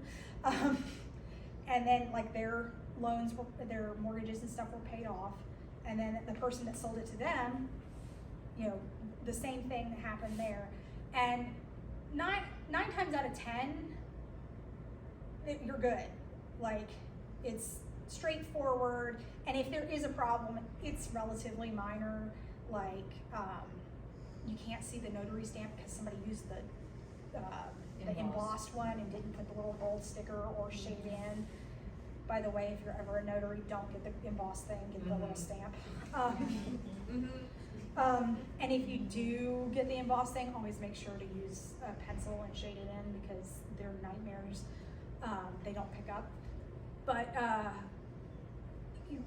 usually the issues are relatively minor, and those are, you know, they can be, you know, interesting, and sometimes they can, even the minor ones can be you know, time consuming to track down, like to fix. It's the ones that aren't that get me, you know, interested and excited.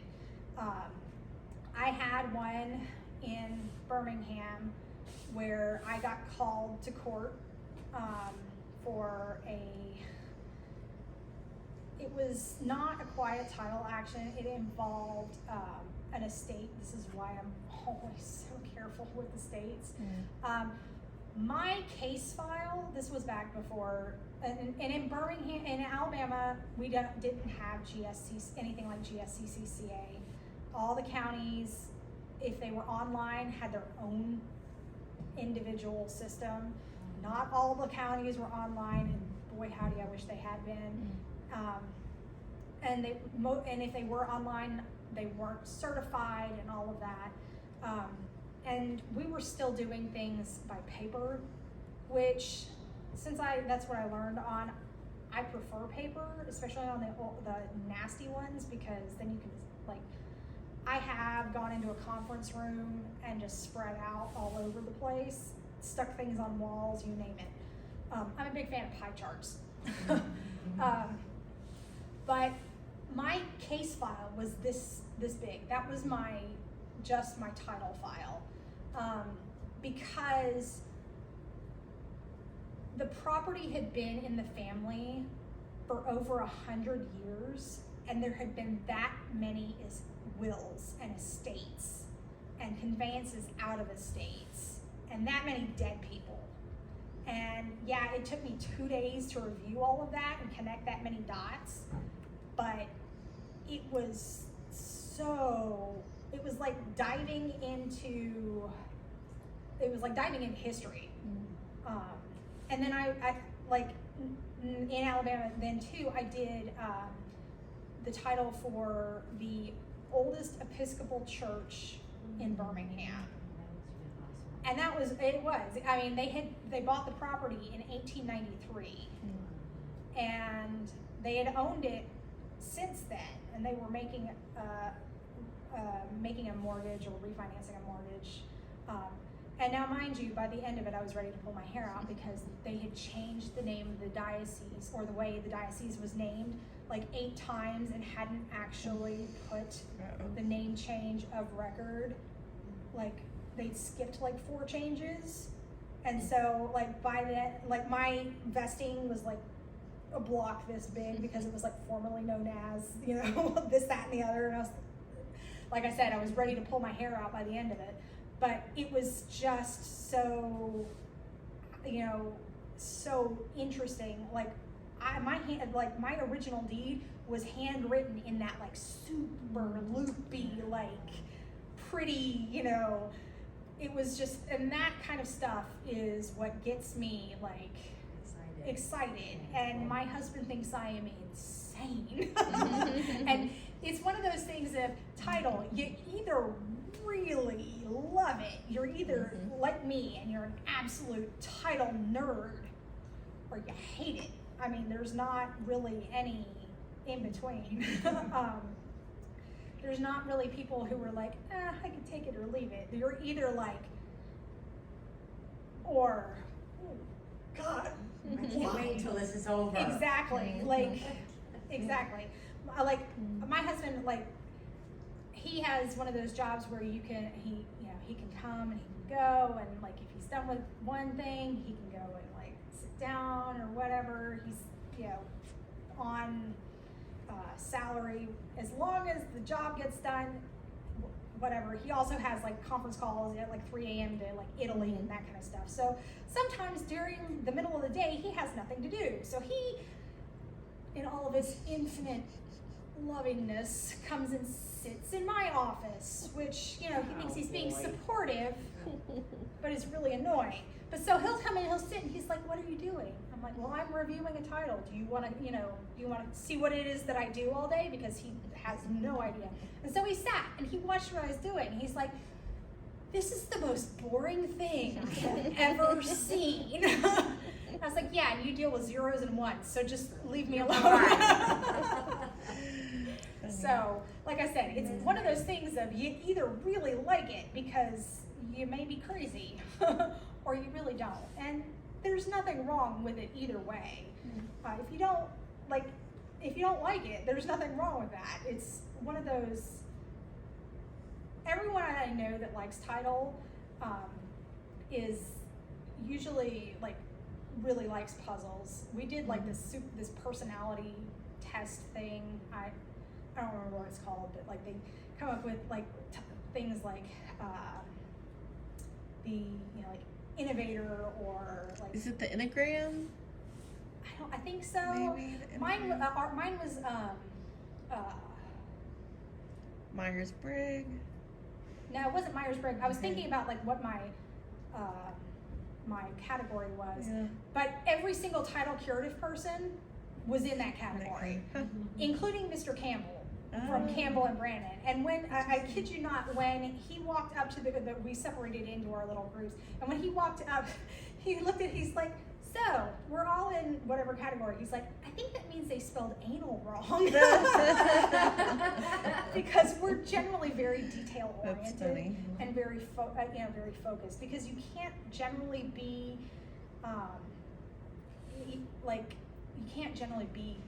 distractible, because 9 times out of 10 you're like,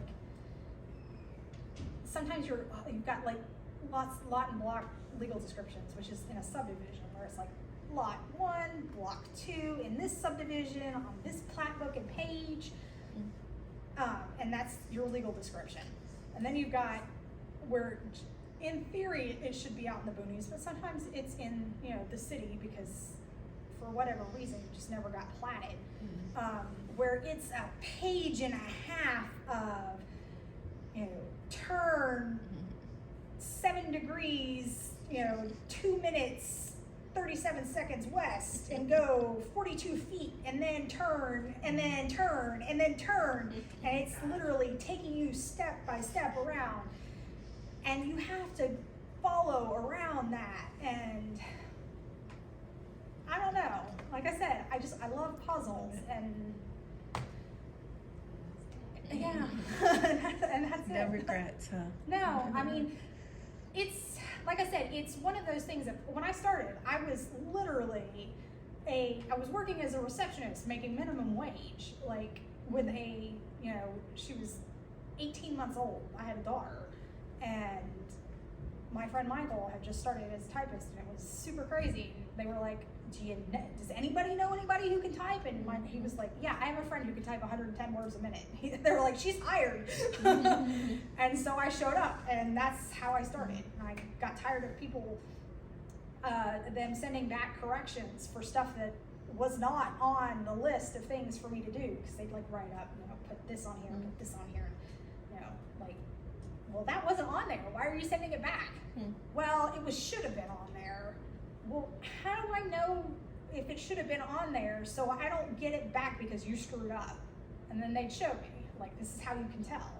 Well, okay, so then the next time I saw that they didn't put it on there, so I put it on there. And they're like, "How'd you know that was on there?" "Because you told me how to find out."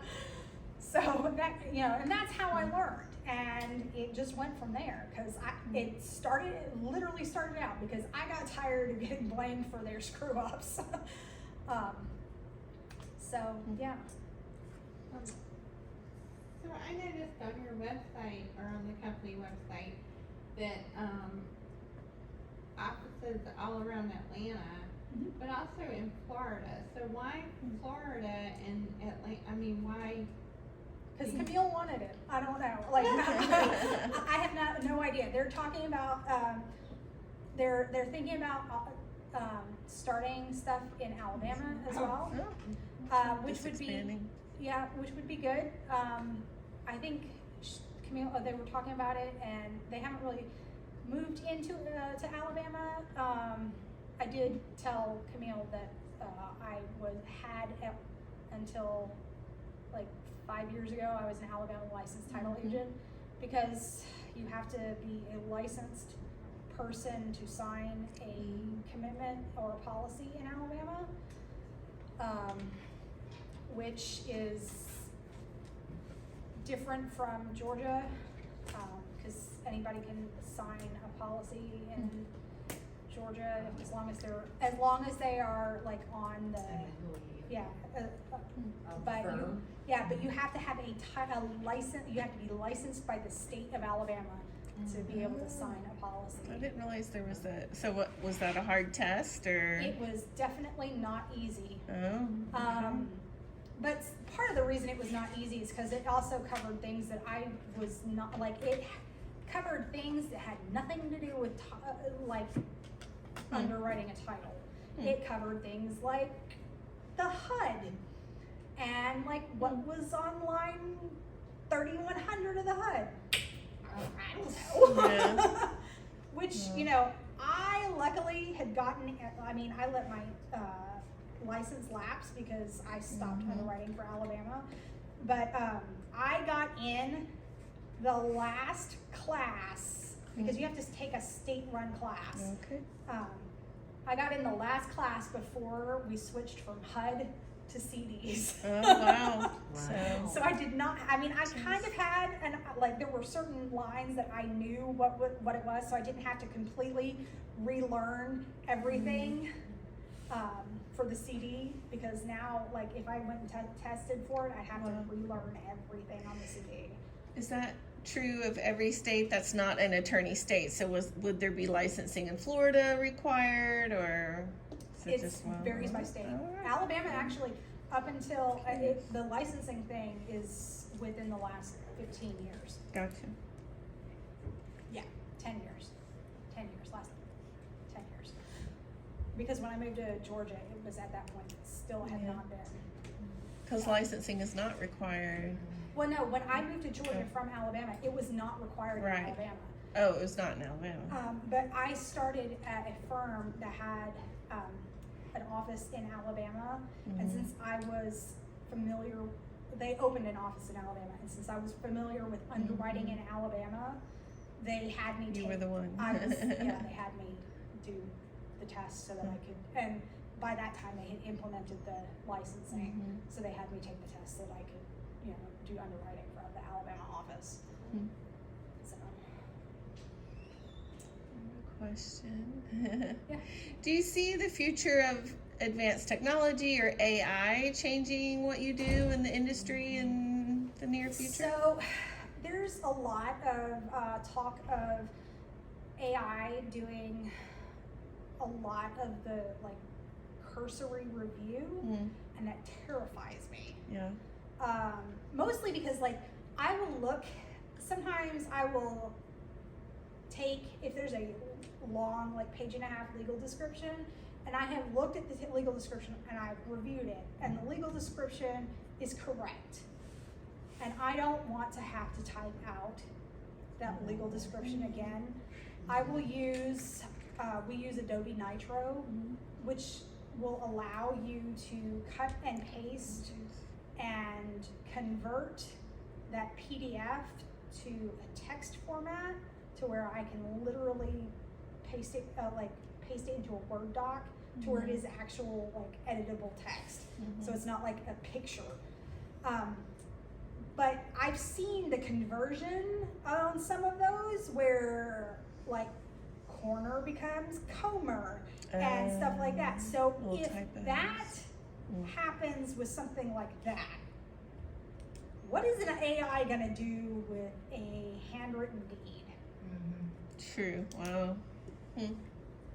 or a smeared legal? Because you have so many law offices that don't want to take don't want to risk liability and just copy, literally like snip the picture of the legal description and, you know, paste the picture of the legal description into their deed. And so that keeps happening, and the image of the legal description degrades and degrades and degrades you know, over the course of the next couple of deeds, and you get to your deed and it's so bad that you're like, I'm not even entirely sure what that says. So, you know, how's the AI gonna read that? If I can't read it, I doubt that the computer's gonna be able to read it. I mean, granted, like, I'm going blind, but you know, I think in some ways, and I get it, I could just be technophobic in some ways, and I could probably also in some ways be, you know, protecting my job. But there's gonna be there's like some things that like you just can't teach an AI. No, yeah. There's always gonna be judgment involved. Yeah. And this is another thing, like my husband is like, when we first started dating, I asked him what he was doing. He's like, well, I write software. This was before he started his streaming stuff. He was like, I write software that analyzes this, that, and the other. He's like, I essentially am trying to put most people out of jobs. And I was like, you can just stay away from my industry. Just stay over there. Stay in your lane, dude. But you know, if they want to do AI that makes it easier for us to input like the 4 pages of exceptions for those like super hoity-toity subdivisions, I'm all for it. But you know, my fear is you're gonna have like these title companies that are like, oh, well, we're just gonna have the AI review this title, and then you've got I'm gonna come behind, like, I'm gonna come behind a company like Zillow who did the closing and had this AI review title, and I'm gonna spend 6 weeks cleaning up the mess that their AI did not catch or created. And slows things down, it potentially. gums up the whole works. It's like, I don't remember there's 2 states that introduced legislation making making the sale of title insurance illegal. And I'm like, I think New York was one of them. Okay. And I'm like, that's gonna be great. Why would they do that then? Because they're thinking it's making the cost of homes too Consumer protection. yeah. Except it's not consumer protection. Absolutely. Because then you've got all these title issues that are gonna pop up I was about to say. in one of the most expensive states in the country.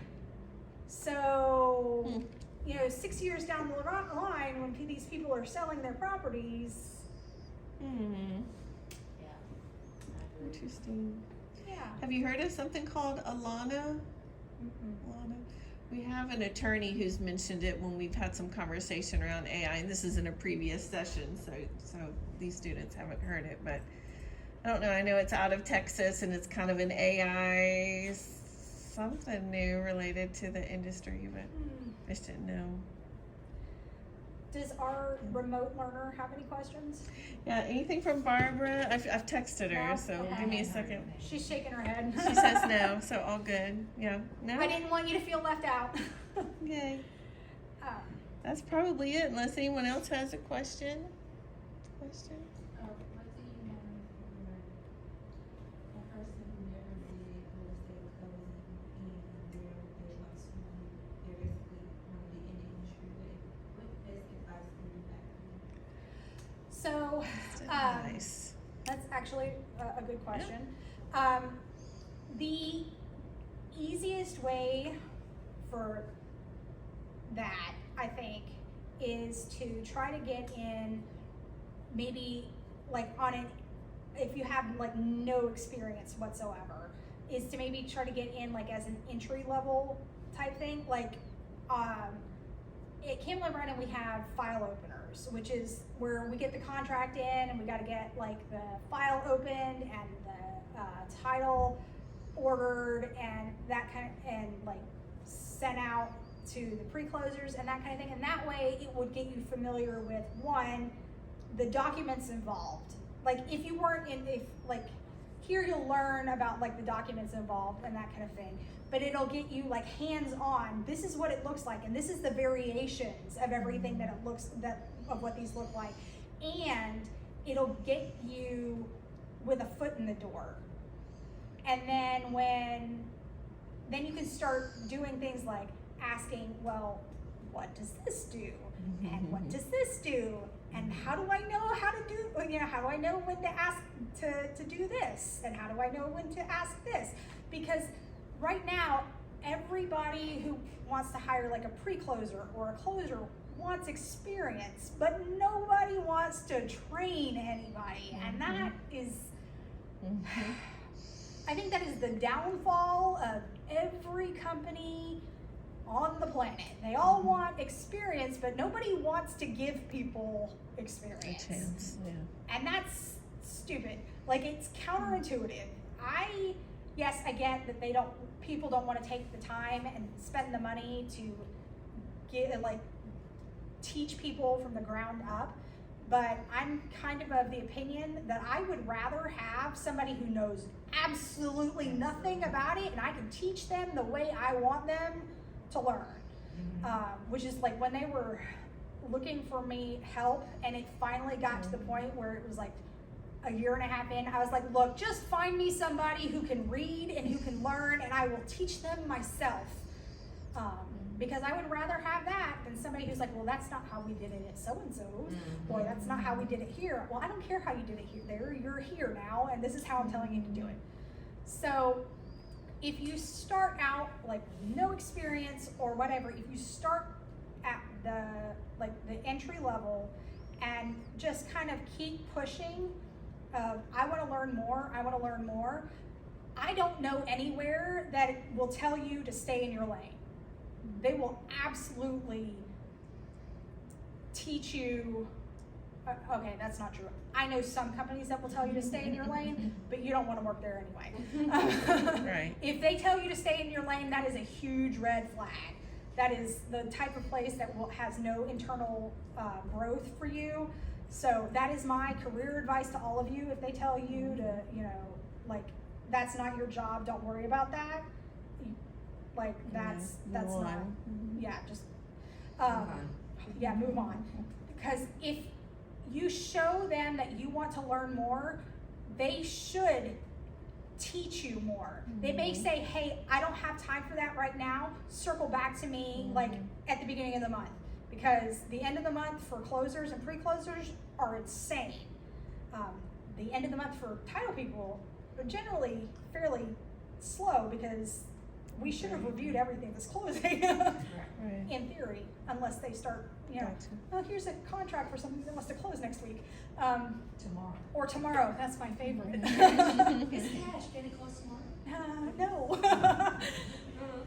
Yeah, believe it or not, that happens a lot. Or my favorite. So we have a clear to close that we just got. I know that it's 5 o'clock on the 29th and it's only a 31-day month. Can we have a closing date on the 31st? Do you want to get up at 5 o'clock in the morning and can you convince a closing attorney to get here at 6? It's tough. Probably not. But that's my recommendation. Is if they have a file opener type position, or if they have a post closer type position. While a post closer does more than stuff envelopes and send things out, they usually send things for recording, and send things for the checks for cancellation and that kind of thing.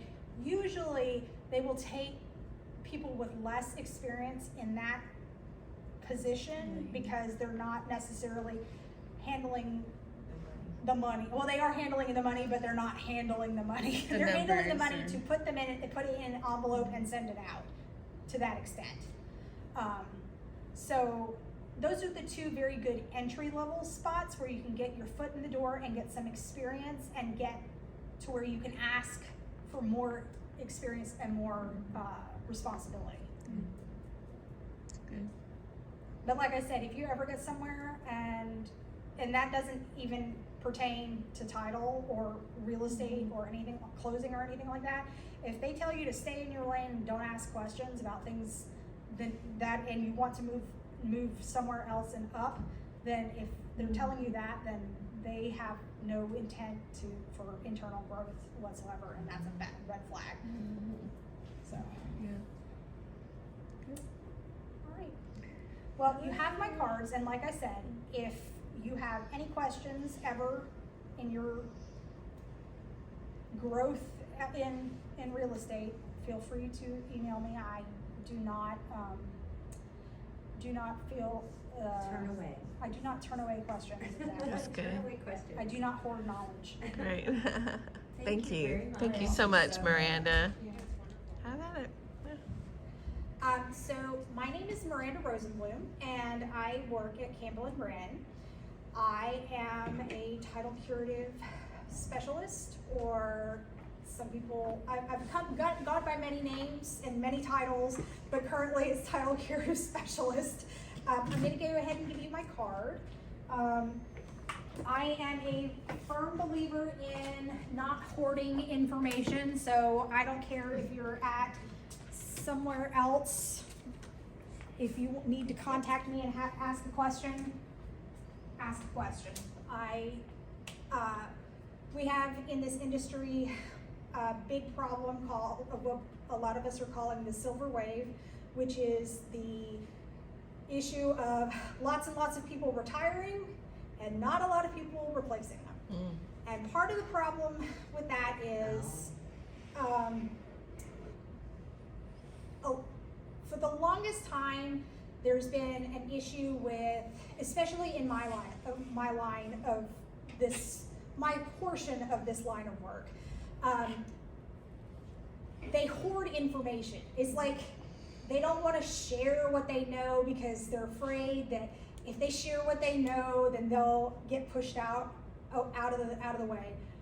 I'm not like that. When I first started in title 20 years ago, I was working with people like that, and me and my best friend, who started in title at the same time that I did, decided when we got to the point where we could start teaching other people that, or knew enough to be able to help other people, that we were just not going to do that because it's stupid. You cannot go to school to learn what I do. You can get the basics from school. At one point, when I was first starting out, asked one of our attorneys what it is that they teach about title in law school, because I kept getting, and I hate to say this, stupid questions from attorneys. You know, teachers always say there's no such thing as a stupid question. There is. There's some, I mean, it's stuff, things that you're like, you really should know that. So I would ask, I asked, what is it that they teach you about title in law school? And the number one answer I got was, hire a good paralegal. There you go. So that's, you know, that's what I learned. So when I started as a title commitment typist, and I was a single mom. I was in junior college, and I was making $7.25 an hour, and I got a raise to $10 an hour, and I thought I was hot stuff. But I worked my way from typing title commitments to what I am doing now, and I did that by asking questions. Never be afraid to ask a question. And if you are afraid to ask a question, email me. And if I don't know, I'll find the answer for you. So, yes, ma'am. Maybe a quick question. So, since there's nowhere we can learn to do what you do, have you ever thought of writing a book, or maybe you are the teacher for the next generation? So my husband keeps trying to get me to do a course. And you know, it's kind of one of those things that I'm not sure that it would be something that like a whole lot of people would be interested in. That's why I don't know. It's maybe. We'll talk. We'll continue to talk. That's why I do this. That's why I come here. Let's have this conversation. That's why I come here and do this. When I had said that my best friend started in title at the same time I did, he is still in title. He works for First American, and he teaches commercial underwriters, commercial examiners how to do title for First American. Like I said, we've been. He started 6 months before I did, and we kind of leapfrogged back and forth. You know, up until probably about 10 years ago, our resumes were almost identical. And then he went off into commercial, and I don't like playing with that much money because, you know, I'm okay with my limit being like $3 million houses. I'm okay with that. It's just too much money for me to worry about.